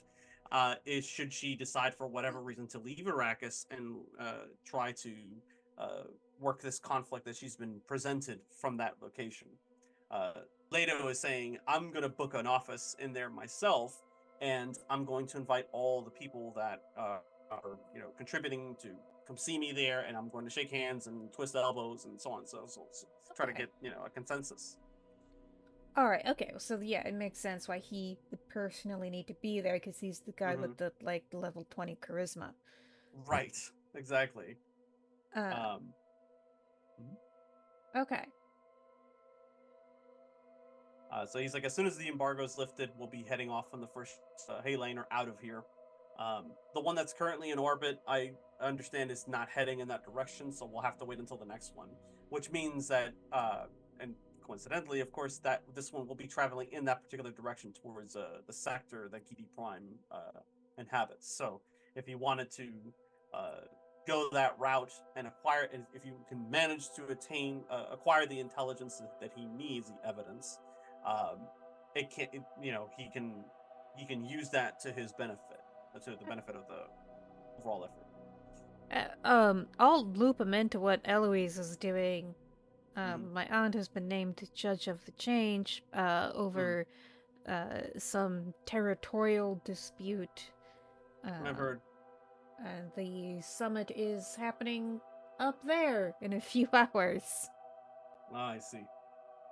This may take some time then, but it's good to see that we have some good people behind the interest of this effort. Uh, I plan to apply as much pressure as possible in the interim. Um, Very good. So he thinks it was a pretty constructive meeting, and unless there's anything else that anyone wants to bring up, he'll adjourn, and he'll invite everybody to stay afterwards and go into the adjacent chamber where it's like the ballroom, and there's like drinks and food tables full of food and stuff like that, banquet style. So like, you know, take whatever you want, sit down. And there's more and more delegates and people coming in, emissaries, who want to, you know, make the company of the Duke. So he's busy having to, like, you know, deal with them. You're free to do whatever you wish at this point. Archibald, did you want to accompany these guys to Echo and Beatrice and Dr. Yu to the medical offices, or did you want to remain for the rest of the meeting? I would probably tell Anessa go with Echo and make sure he doesn't look like he's in pain. I don't want him. I do. What you may think about me is I do care about these people. Very well. I'll stay here and attend the rest of this meeting. Nods. All right. She does something uncharacteristically kind. She like taps you on the shoulder and like squeezes your shoulder and then walks away. Who? Like, oh, that's new. Physical contact now. This is where we've graduated to. Who? Nessa? Yeah, she's touching yeah, you. She kind of. Got Yeah, it. she grabs your shoulder and like, yeah, you're a good man, you know. Okay. And after the meeting's adjourned, you're left to your own devices. Daphne will seek out Mossum. Ah, okay.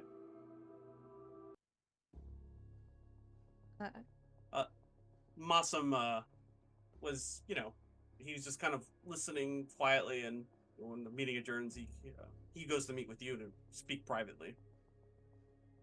Yeah, I assume Conky and Varys are probably around. I wouldn't send them away if they wanted to be here. Sure. You did well. I'm proud of you. I haven't done anything yet, he says. The way you spoke to Duke Atreides. I'm proud of you.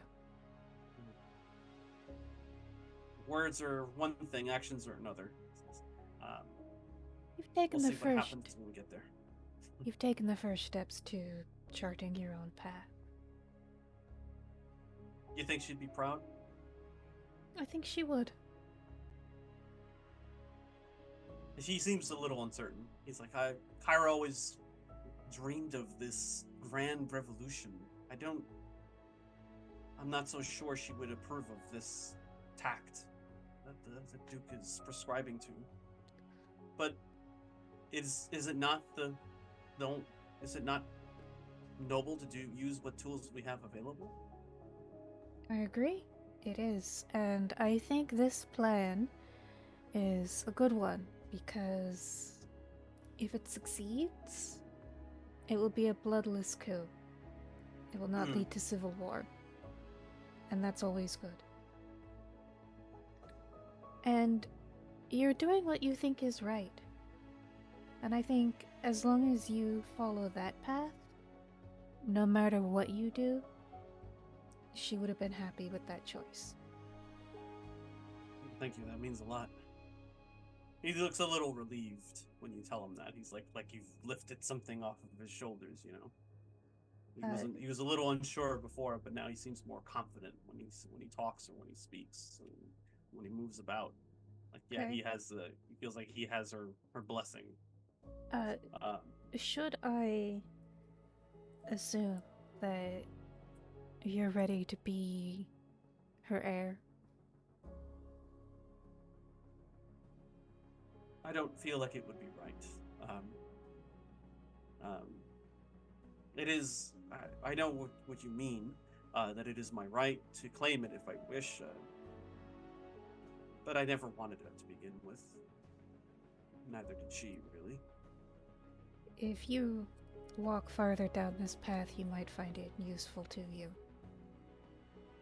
I'll keep it in mind, but it is your legacy as well. I have Cheshire. That's almost more than enough for me some days, but you keep it in mind, and I'll keep it in trust. All right, that's the deal.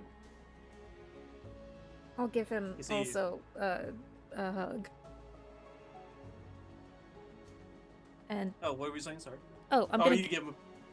Yeah, and like, you know, just like pat pat and then whisper, and if you ever need anything, just ask. I appreciate it. Just then you hear like, "Oh, you've returned. You ready for that rematch?"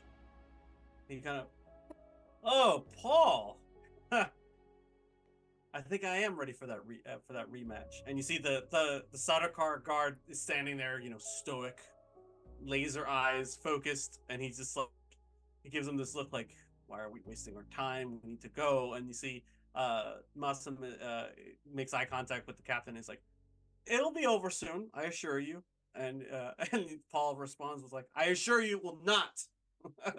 And they go off, you know, to go have a match. Well, so before they leave, young Master Atreides, Yes, I understand your father will be entrusting you with some grave responsibilities soon. he grits his teeth and exhales. He's like, "It is, but I have." He looks at his father talking with some of the other delegates and emissaries. He's like, "In reality, I have 5 fathers. They have all trained me and watched over me very well. I feel like I would be derelict if I didn't rise to the occasion." You are quite a fortunate young man. I don't wish to be your father. I just wish to remind you that House Cheshire has gratefully been an ally of House Atreides, and if anything happens, feel free to call upon that allyship.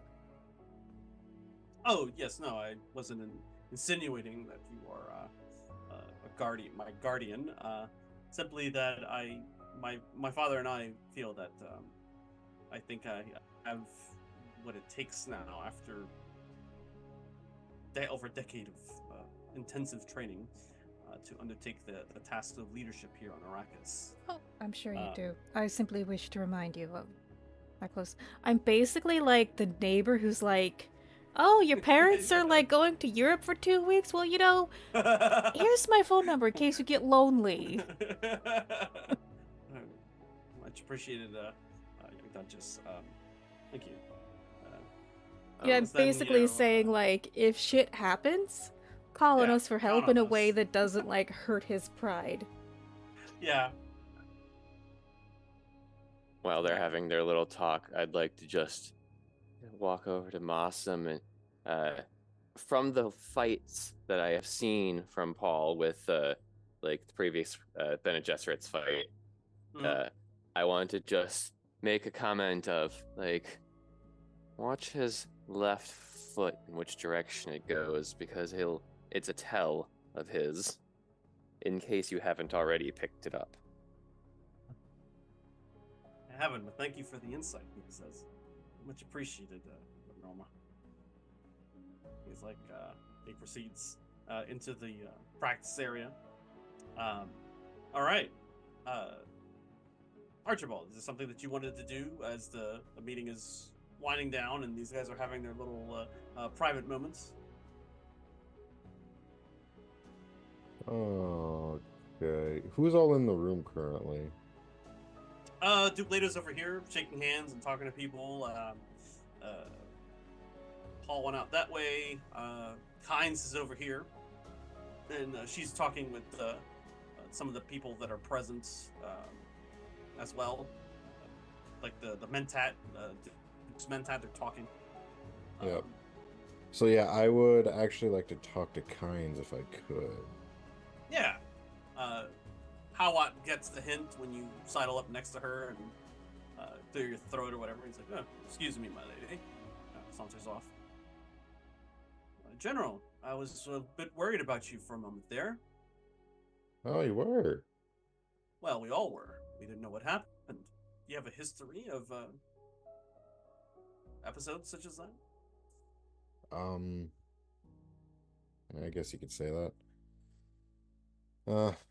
It's definitely something I'm working through. So I'm probably not gonna lie, it's rather new to me. I see. So.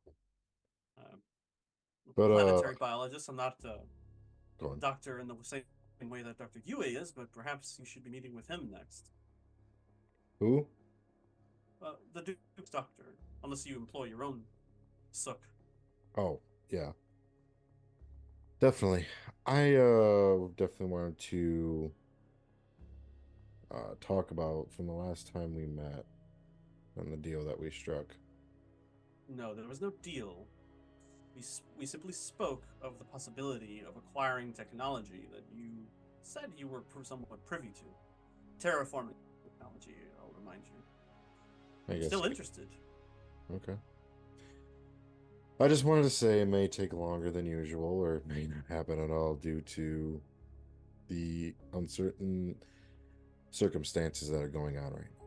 I understand there's a lot going on. Yeah, The Fremen that are with her are like lean in and whisper something in her ear, and she responds in the language you don't understand.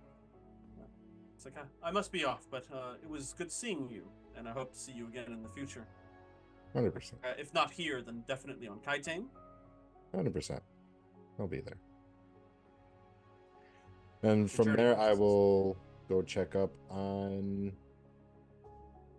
Echo. Aha. And so, There's no vivisection going on right now. He's basically just hooking him up to some, or rather, he's observing him. He is completely nude and sitting on the examination table, and Dr. Yu is just kind of like, okay, and just kind of like checking out the different prostheses that are like littered throughout his body. And they're in like this back and forth, like, how long have you been like this? Do you remember, like, what do these thinking machines look like, and what did they say to you? Like, he's asking 1,000,001 different questions, and Echo is just kind of like trying to recall and give an answer to, give a response to these queries.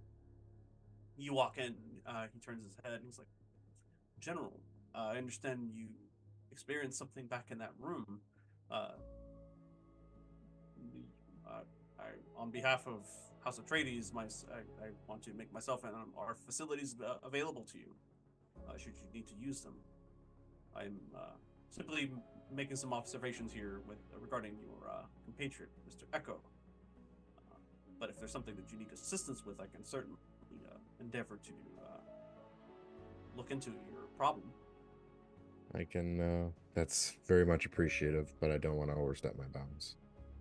Well, no, please, you're our guest here, and I owe a great debt to your house in particular.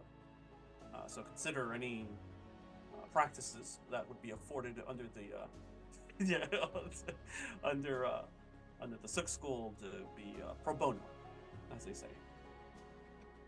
This is a huge expense that would normally be afforded to you. Like, yeah, you want to hire a Sook doctor to give you a checkup? Yeah, that'll be 30,000 Solaris for the consultation. What? Yeah. So, but he's basically saying, like, you did me a big favor, and you're an ally to our house. Like, whatever you require, I'll consider it done. No strings attached, etc. The thing is I have an idea what is happening when I fainted or collapsed, as you would say. Do you mind, before you proceed, do you mind that anybody here is able to be present during this conversation? After all, this is doctor-patient confidentiality. Unless I can stay, because this affects her too. She looks a little concerned. What about Beatrice and Echo? No. Very well. If you can give us the room, please. And Beatrice, of course, Doctor. And him and her and Echo exit the room.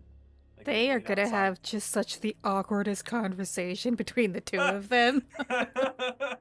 I'm a cyborg. I'm a cyborg. I'm a clone. That is gonna be a weird combo. I don't know anything about my past. Hey, me either. Here's common. I was made by people. I was made by machines. Like 6 months from now, Beatrice is like, I'm getting married to the cyborg. Thanks, Archie. Your fault too. I'm having babies. As long Might as well keep the Cheshire abominations coming, right? I mean, Why not, right? as long as it keeps her from going evil, I guess. What's one more abomination, I guess? The doctor tells you to have a seat, you know, and he's like, if you don't mind, he takes his gloves off and he starts like placing his hands on your temples and like in different areas on your neck, and he's just like, he seems to just be listening, like intently, like concentrating. You feel normal? It's like, what exactly did you experience? What can you tell me about these episodes that you've begun having recently? These, I don't know what they are. The thing is I don't think you guys really understand the power of Allfather. That's I'm not sure I understand what you mean. Is this you're referring to these thinking machines? yes. He's Abominations. he the, I guess, the head abomination. He's the most powerful one there.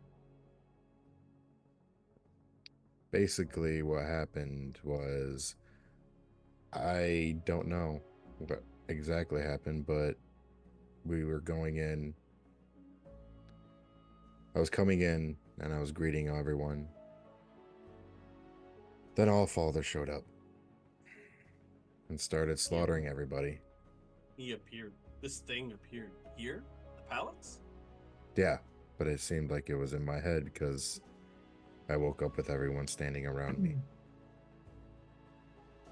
Do you have a history of, and allow me to be a bit indelicate about this, but have you, or anyone within your family, suffered any sort of mental illnesses, or have a history of hallucinations, or anything of the sort? Out of character, Substance abuse? should I say Alicia? Because technically, yes, I should. Okay. I don't know. Was she crazy? Yeah, she Are was. you crazy? Yeah.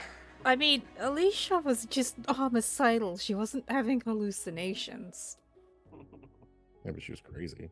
I don't know. That's a great question. She had good right to be broken. I guess not genetically, or they didn't. The things that happened to my family were caused by someone else. So yeah, some of them may have gone crazy, but they weren't.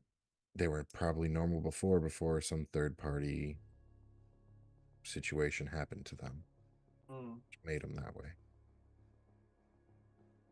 You think about it now, and you realize that Alicia died the same way Janice Cheshire died. And what? Now that I think about it, Janice Cheshire, one of the older, died the same way that Alicia died. You suffered any mental trauma, torture, anything of the sort? You're in the military or general. Most Yes. generals lead from behind, not from the front. Yes, I did. Is that different for you? Oh, I see. Unfortunately, Anessa already knows this, but I was captured by the Allfather himself. But we purged all of that from your body, she interrupts. Like, we took very careful steps, and she tries to, like, explain it in medical terms she doesn't quite understand, but Yui does. It's like, we use da-da-da-da-da, and, like, we kind of, like, okay. Was this that's a very painful method of purging one's body of external agents. Why did you do that? Why didn't you just do How else are we supposed to purge ourselves of these machines? Yeah, in essence, like, well, we don't have the same amenities that you do here in the Imperium. We had to make do with what we had, and we couldn't risk Allfather having a someone within our organization. Unfortunately, the pain was a necessary part effect of the treatment. He's like, it's miraculous that you're still alive, Doctor, considering everything that you've been through. You tell him about do you tell him about the Ixion device that Alicia used on you to, like, fuck with your brain and shit? Oh, 100%, yeah. Okay, yeah, he's like, wow, okay. Yeah. He gives you a couple of different possibilities of what it could be. Like, well, okay, we don't know the intricacies, the ins and outs of these Ixion probes that can visually display your memories, and then, like, in some cases, like, completely pluck them out of your mind permanently. From if what you're saying is true. That could have had an adverse effect. It could be this, it could be this. Like, he goes on a litany of different things that it could be, with an encyclopedic knowledge of, like, different kinds of, like, acute hallucinations and delusions of grandeur and all this other stuff that are mixed into it. He's like, yeah, I've never heard of anything like that before. He's like, but I would like to keep you under observation if that's possible, at least for a limited time, to discern what exactly was done to you, because if you experience that after these external agents were removed from your brain, it's possible that it could have had an effect on your biochemistry within your brain. It could have can be causing you to continuously hallucinate things that are not there. It's the only thing I could come up with, immediately. That makes sense. Would you be able to accompany us to Kaitane, where myself and my staff can keep you under close surveillance? I look over to Anessa. And she nods, like, yes, we have every intention of going before Landsrat. If you're going to be working out of this building, or the Judge of the Change typically works out of, then yes, and we can certainly acquiesce to that request. I would like to cover up some loose ends over before we leave, though, if you want to send someone with me on Arrakis. I don't know if I can afford to send anybody with you. You certainly have time. The guild has not lifted their embargo off of Arrakis, so there are no incoming or outbound traffic on the spacing lanes. So you have however long the guild allows us, a few days, a week, before bound to Kaitane. I will be back after the summit. Down there. Very good. If that is all, then thank you for bringing this to my attention. We'll do everything possible to make sure that we get to the bottom of this. You have my Agreed. word. Thank you. Speaking of the summit, Elois. So, it's time to play catch-up. You're on the Hayliner, and your delegates are awaiting you in the other chamber. But before you get there, you have people that work underneath you, that work for your office, that basically their job is to inform you of what's been going on. And they basically come up to tell you, like, what's been happening in terms of, like, news within the Imperium that they've been receiving from the guild. This is the last thing that they heard, like, over 2 days ago, because you missed a day because of the attack on the palace. 1 second here.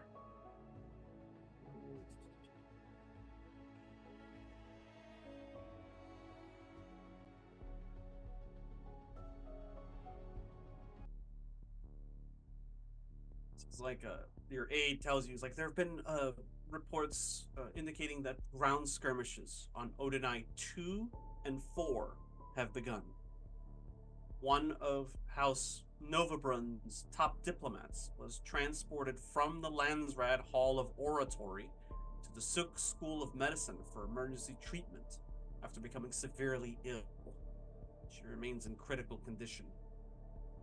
Vedra Kiago, director of the Hay Forge in orbit along Epir, that, for reference, that's the House Thorvald's planet. That guy was killed 2 evenings ago when his shuttle exploded shortly after takeoff. His husband, the chief advisor, and the craft's pilot were also killed. sources suggest dissidents may be responsible. Recall, on Epir, the dissidents that are adherents to Earl Thorvald's brother, the deceased brother that he executed, they are insistent that they're trying to take control of the planet, and for the meantime, you kind of like put a stopgap in place, but they're still having like these little back and forths, these skirmishes on the planet, and this is more evidence that this is still ongoing. Let's see. Thorvald Defense Forces shot anti-war protesters in an illegal demonstration. The action earned a formal condemnation from the Landsred High Council. Many see this as a bureaucratic slap on the wrist, as the skirmishes between the Thorvald government and the Kenji loyalists continue to rage across the planet of Epir. Reports of violence and looting on the main planet for House Novabruns, Menkar 2, increases as fears of food shortages are growing. Business owners turn to personal security suppliers and have taken the law into their own hands. Cleone, the moon of Menkar 2, which is where the lady Eulalia and her consort and their genetic son inhabit, they are locking down the palace right now. So currently, the head of the House Novabruns and her son are basically locked down in the palace, while her consort is here as an emissary of sorts, a diplomat for the summit. Something to keep in mind. Let's see. And that one is a secret. Okay, that's all the news that you given over the past like 24 to 48 hours that have come in. I've trickled in across the Imperium. How do you want to proceed when it comes to addressing your delegates who are awaiting you in the main chamber of the Payliner for the summit? I think she's going to take an apologetic tone first for the delays, Sure. which were unavoidable. And then I'd like to read. Remind me, who is Thorvald's representative that's here? Yes. Thorvald's representative is a Mentat and the leader of the War Academy. A character who I'm blanking on right now. 1 second.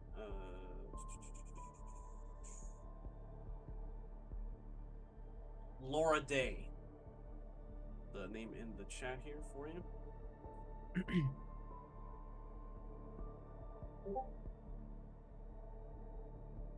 Okay.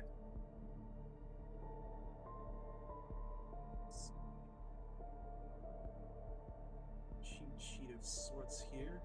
That's a sort of a refresher. 1 second.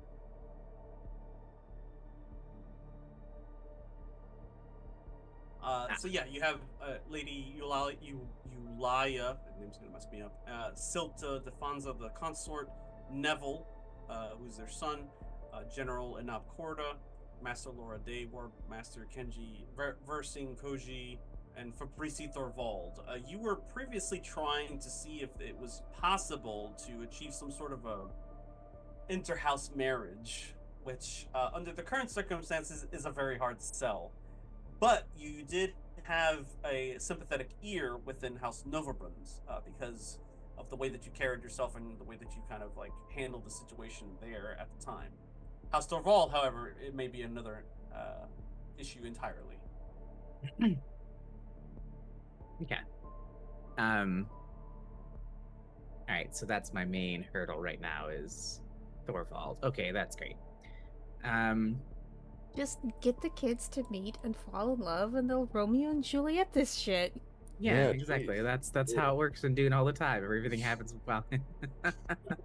Love And fixes this everything. terrible war. So yeah, she'll enter the room and apologize for her absence and explain my consort was kidnapped, so I was compromised and didn't want to continue the negotiations until that situation was resolved. Very good. That's a good way to start. Let's start with a communications test. This is your specialty, of course.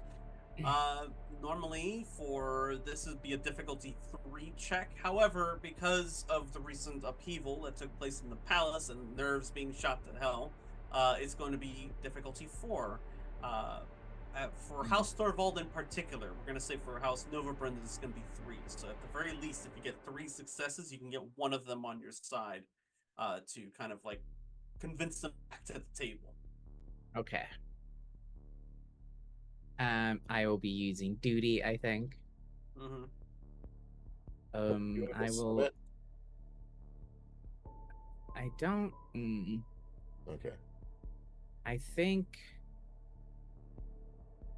I think deceit's probably gonna apply here. Just knowing how Eloise does double speak a lot. Mm-hmm. I will pay you a threat also for an additional die. Oh, lovely. Lovely. Okay, you have 3 dice then. Good I will start. go. I will go ahead and use one of my determination points to turn that 19 into a 1. That's a really good roll. Please roll it again. I now have 4 malevolence. You also have a Thanks. benevolence. I knew it was gonna happen. Thanks, Dr. Fusion. That's your Ah, fault. there it is. There it is. Oh boy. All right, easy focus. I'll go ahead and re-roll those 2 dice. You're gonna With use the the benevolence. Yes. Good call. Good call. I'm not gonna pick on you too much. That's 5 successes. Fuck. Nice. Yeah, that's good. So that earns you 2 momentum, and you get both houses to, appear sympathetic to your plight. You know, they were there too. They were attacked essentially, and you kind of calm. You bring the temperature down in the room significantly, and you see them kind of like look at each other, and they understand that you're all on the same situation, and we have to make what we can out of what we got. Okay, that's a good start. Let's see.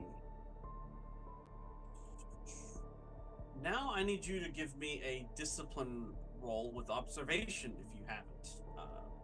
The Sadakar here, there's a good bunch of people present. The delegates have their own security, details and so on. They're all on opposite ends of this large room. In the center of which there's a very large round table that you're all sort of sitting around. Has embedded technology that allows for illumination and holographic projection. So they kind of like bric-a-brac this room for you for your purposes, for the purposes of the summit. What did you get? And you want to roll difficulty 3, discipline. Discipline. And I'll give you, because this is a particular thing that's happening, I'll allow you a free die because of the heightened awareness of the security apparatus here. I don't know if my focus applies to self-control. No, not in this particular case. Amir is safe. Yep. Cool. I will do duty then. No focus. That is 3 on the dot. 3 on the dot. Okay, so you see for a moment like the doors open and other like delegates and security people are like walking in late, and you focus on one person in particular, one whose face you haven't seen before, and the security detail just kind of forms a line on either side of the chamber. But one of the people that is listed as you're going through these talks with Laura Day and Lady Silta Defanza, the person seems to be like moving throughout the crowd, like moving their way through basically, and just kind of like not standing still like a security detail would. How do you respond? She'll look dead at them and be like, "Seize whoever that is." You kind of, how subtle do you go about doing this? Or do you just kind of like, bring the Sedekar commander over and point them out, or are you like You Yeah, there? Stop what you're doing. yeah, I think she'll wave the commander over and lean and be like, "That one there, please." Mm-hmm. He starts moving in that direction. Around that time, like she realizes that what's happening, and she breaks through the ranks and she levels a Mala pistol at Laura Day and fires. Actions? You're in the general direction, so you can say I can take cover, or I move her out of the way. I duck under the table. You said Laura Day, right? Yes. I'm gonna do something profoundly stupid that's gonna give me such good leverage. I'm gonna body block the shot so I get hit instead. Oh, that's very selfless of you. Go ahead and give me a move roll, difficulty 3. Okay. You're good at this, right? I'm very not good at this. It is literally my worst stat. Yeah. To try your best. That's all that matters. This feels like duty. I have no focus in move, of course. Okay. Where's your momentum? Spend some momentum. How much momentum do we have? You got 2? it. Yeah. Spend it. I will spend a point of momentum for 3 dice. Okay. Here we go. Can a Sardaukar help push you forward? I have I have unquestionable loyalty, which I believe would have been my first determination point. So I will use my second determination point to turn that 18 into a 1 for 4 successes. Oh, that's Nice. good. That gives you back that momentum. Let's do it again. Please no. I wouldn't be that. That would be really mean. That would be 2 determination points in a row. Besides, I'm banking them. I'm saving up a treasure of malevolences to drop on all. We have a finale eventually coming up where we'll have like Nicely. 13 malevolences. He gets it. Yeah. I know Eric enough to know he's going to make us hate that game. You move surprisingly fast. The Sardaukar captain and his people move faster and immediately apprehend her and disarm her. Not literally, but figuratively. And you move and push her out of the way. This effectively makes it so that now when you're dealing with House Thorvald, you get the benefit of a -1 difficulty when trying to bring them back to the table and convincing them of any future plans. But yeah, you see a surprised and shocked look on Laura Day's face as like you grab her and like you both go over the side of the table, and Mala shots just come flying overhead and like pop mark at the table. Everybody like their screams abound, and you hear this woman like screaming on top of her lungs like, "You're gonna die for what you did to my husband, you bastards!" And like they start pulling her away, and they immediately just like drag her out of the room. Lady Silta is, of course, appalled that even on a guild highliner, no one is safe. And you see, like she's just like, but Laura Day, the mentat, she gives you this look and says, "Thank you." And, like, after she's regained her composure, she stands back up and she says, "Let us not allow this to impede in our efforts for peace." And Lady Silta, despite her alarm and annoyance at the disruption, nods and says, "Proceed." So yeah, Eloise will compose yourself as well and take a seat and be. So I think, given the events of just now, the attack on the palace and what's transpired in your home system recently that I've been apprised of, I think we can all appreciate the need for a resolution to this swiftly. Or I things want to are know only who that was. You see, Laura Day says, Captain or Commander, please interrogate and find out who that person was. "It'll be done," he says. Like he walks out with a group of his people. You've got a couple hours, and they'll figure out who the hell she is real quick.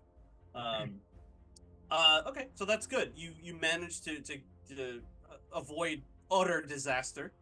Let's see here.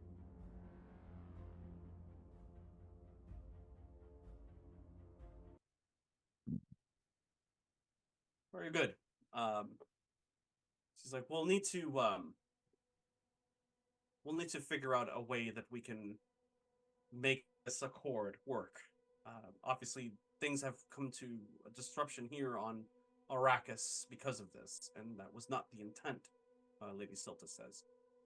And she looks over to Laura Day and says, the Judges of Change has made a determination. She's made a proposition, says to Laura Day. And Laura's like, I'm listening. Fabrizzi and Neville. And Laura Day is like, you're running this through the wrong person. This has to be brought back to the Earl and has to be discussed. And you see Lady Silta holds up her hand and says, time is of the essence. The Judge of the Change has been assigned to deal with this issue for 14 days. We're on day 8. We are running out of time. And things are getting more and more violent. And you see, Laura uses this opportunity to be like, well, this wouldn't have gotten this far if you hadn't done X, Y, and Z. And Lady Silta's like, we need to table this talk immediately. Hasn't there been enough violence already? We're proposing peace through unity.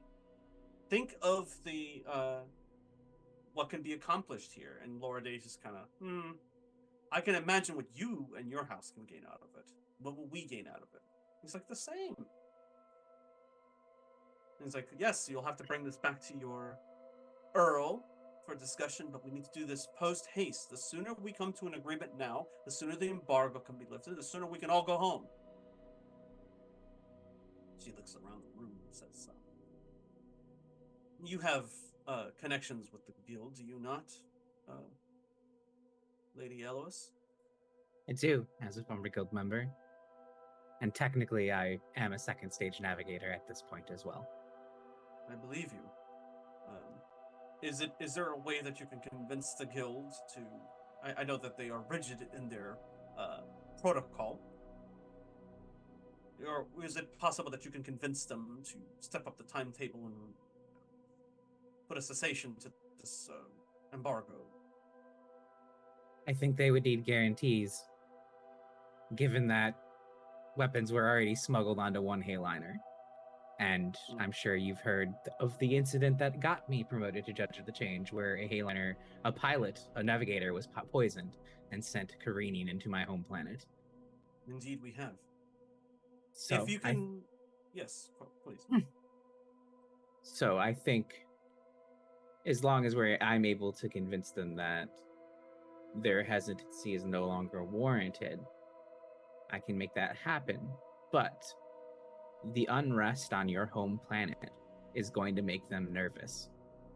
And the reason that unrest exists, and I think you know this as a Mentat, is because the Earl is in power. He looks around the room a little nervously. Those, what do they call them?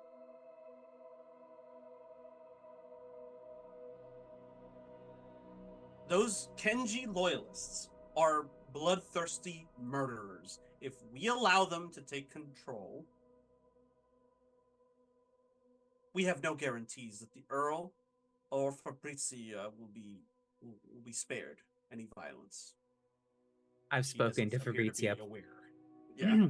I've spoken to Fabrizia personally, Master Laura Day. She has sympathies towards those Kenji loyalists. It is her father, after all. You can see the Mentat wheels turning in her head. You know what she's thinking without asking. Yes. If Fabrizzi takes power, the civil war will cease. You'll have peace on your planet. And you'll have an even better position in this marriage offer. Fabrizzi will be the head of her house, married to the son of Novarund.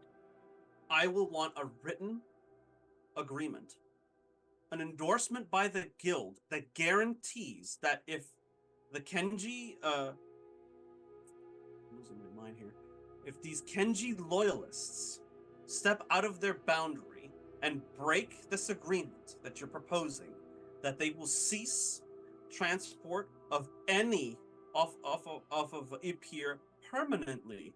None of their people will be allowed to move. None of their weapons, none of their allies will be allowed to transfer money, materials, or anything of the sort throughout the Imperium. I need this assurance first and foremost before we can proceed. I will need a moment to contact the guilds and get that assurance. Then we have an accord. If you can make this happen, then we may yet have peace in our time, says. She gets up, and her the security detail, escorts her out of the room. Lady Defanza gives you this look and nod, saying, just sort of say, like, well done. And she gets up and says, I'm glad that you and your beloved are safe. I hope to speak with you on much better circumstances sooner rather than later. Yes, on a more personal note, I am interested in doing something similar what you and your lady wife have done, to have an heir to my own house. So perhaps we shall have a chat on when I'm not wearing the title of Judge of the Change. I think I shall like that very much. Kind of like, demurely walks away, and her detail follows her. You get a ping in your ear from the Sakar commander. This appears to be the wife of one of the loyalists that was shot down over Epir. This is a work of this is the work of House Thorvald. She blamed the War Academy Mentat and sought to eliminate her. Let's see. Well, We'll take care of it from here. Very well. The guild awaits. How exactly do you plan on brokering this deal with them? I have a feeling I'm gonna have to promise them something I'm not gonna want to. Indeed. You should have a chat with Archibald. I don't think she has time. It's here and now. I truly wish I did have Same time to here. talk to Archibald to be like, hey, we know you've been hiding thinking machines. How about you just give me this and I keep my mouth shut? But I don't have that. I don't have that leverage, unfortunately. When your powers combine, you may have that leverage. Let's see here. Darn sickness. They can captain the planet. Precisely.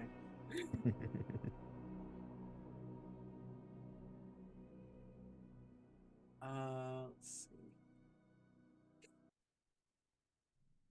A guild representative comes in after the meetings.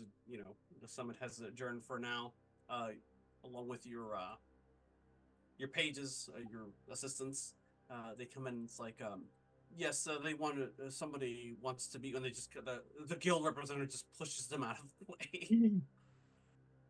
Stops in front of you. You can leave now, they say, looking at them, and they're like terrified. They look to you, and then they turn back around and leave. The door closes. The representative is like, I represent the guild in this matter. We will need to discuss terms. I was told that there was a proposition regarding the summit. Yes, they want House Thorvald guarantees that if the Kenji loyalists resume their violence, that all guild deliveries will cease. No weapons, no food, no nothing for them. We will craft the contract, and you will review it and sign it. And when it is finished, it will be presented to your delegates, and they will co-sign. Once this is done, the embargo will end. That is all. Very well. Turns around and leaves. You're here for the duration, unless you want to just get out of here and go back to Amir on Arrakis while they're crafting this. I think it might look poorly if she left the Hayliner at this point, so she'll remain for it to be completed and see it through to the end. Okay. They bring it to you, and it's a little bit of a ceremonial moment. Like everybody is back in the same room. The security detail is here. They bring you the contract. Everybody signs it, and they roll it back up into a scroll, and they're like, okay, very well. The forms have been obeyed. We will proceed with the process. The embargo is officially over on Arrakis. We will proceed to transport ships in and out of the spaceport now that the emergency declaration has been elapsed. Um, wherever your destination, now would be the time to issue them to through the spaceport through the usual channels and proceed from there. Otherwise, the ship is now bound for sector whatever, and then they list the stops, and one of which is PD Prime. That's where we'll stop for tonight. Oh boy. I can't wait. I think you'll be surprised pleasantly. That's all the time we have for this session. I hope everyone here and those who tuned in enjoyed the show. We'll continue our adventures into the Imperium next Friday at 9 p.m. Eastern Standard Time. Let's just go around the virtual tabletop one final time to reintroduce our wonderful cast, beginning with you, Aaron.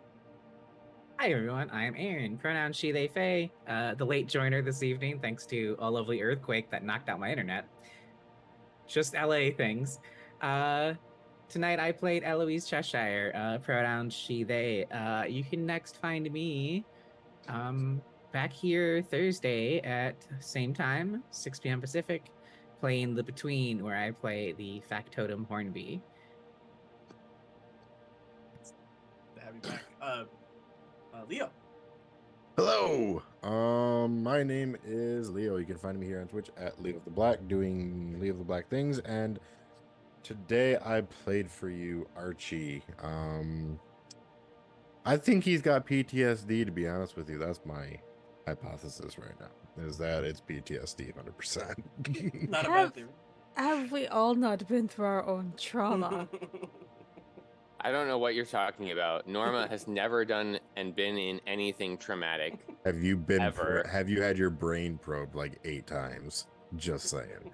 I mean, the spice agony fixed Daphne. Yeah, I was gonna say technically the spice agony is probing your brain at least 100 times over. As I say, Eloise's brain has touched the universe multiple times, so that's, that's a kind of probing. I mean, hasn't everyone been probed here? In a manner of speaking, perhaps, yes. Just by I mean, Ferris. Even Nadim has been probed by a hunter seeker. Wow. Devin. I am Devin. You can find me online at Sorta Sullied. And tonight I was not Norma. Kanki-sen. Sorta, sometimes, not really. And soon you'll see me. Soon you'll see me as a vengeful spirit. Ah. Oh, that game. I really wanted to join that one, but then Last but not least, of course, Rachel. Hello. I'm Rachel. I'm Stolen Fires pretty much everywhere. Technically on the Burning Bird app, but not so much these days. More on Blue Sky, which is better, and is also open to the public, so go make a Blue Sky account. And I also wanted to bookend what Eric brought up at the beginning of this show. Israel told all the Gazans to flee to the south, and then they're like, evacuate the south, we're gonna bomb it. Or a ground invasion. Where do they go? Who knows? It's bad. So anyway, USCPR could use your help and your support. Also, please call your Congress critter. It's an election season. Hold them to account. That's the only way anything's gonna get better. But as far as this channel goes, we have a lot of cool things coming up. We have Fringeworthy that is going to come back on Monday. We also have 2 new shows that are sort of in development. We're going to have a Wraith the Oblivion 20th Anniversary Edition if you've watched The Between, the player of Sure Shot will be running this game, and I'm really excited to see how that goes. We are also going to have a Tales from the Loop game. Both of these are going to debut around March. It should be good times. Really looking forward to both of them. A couple other games also being worked on. Also looking forward to them. Check the Blue Sky, check the Discord. Come join our Discord. It's full of fun people. And I think that's my whole spiel. Are the new shows gonna be on Wednesdays?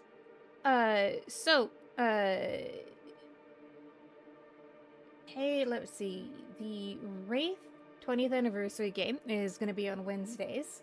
And Wraith Wednesdays. Okay, just wanted to know for that. Wraith Wednesdays. yeah. I think Wraith is Tuesday, actually. I think it's Tales on Oh, Wednesday. yes, it is Tuesday. Ah, Tail Tuesdays. Yes, Wraith on Tuesdays, Tales on Wednesdays. Thank you. Oh, okay. All right. I've been Eric at Modern Recluse Online. You can find me back here Friday night, 9 p.m. Big thanks to our viewers and fans for tuning in. And again, head on over to uscpr.org for the U.S. campaign for Palestinian rights. And as always, bless the Maker and his water, bless the coming and going of him. May his passage cleanse the world and may keep the world for his people. Good night, everyone.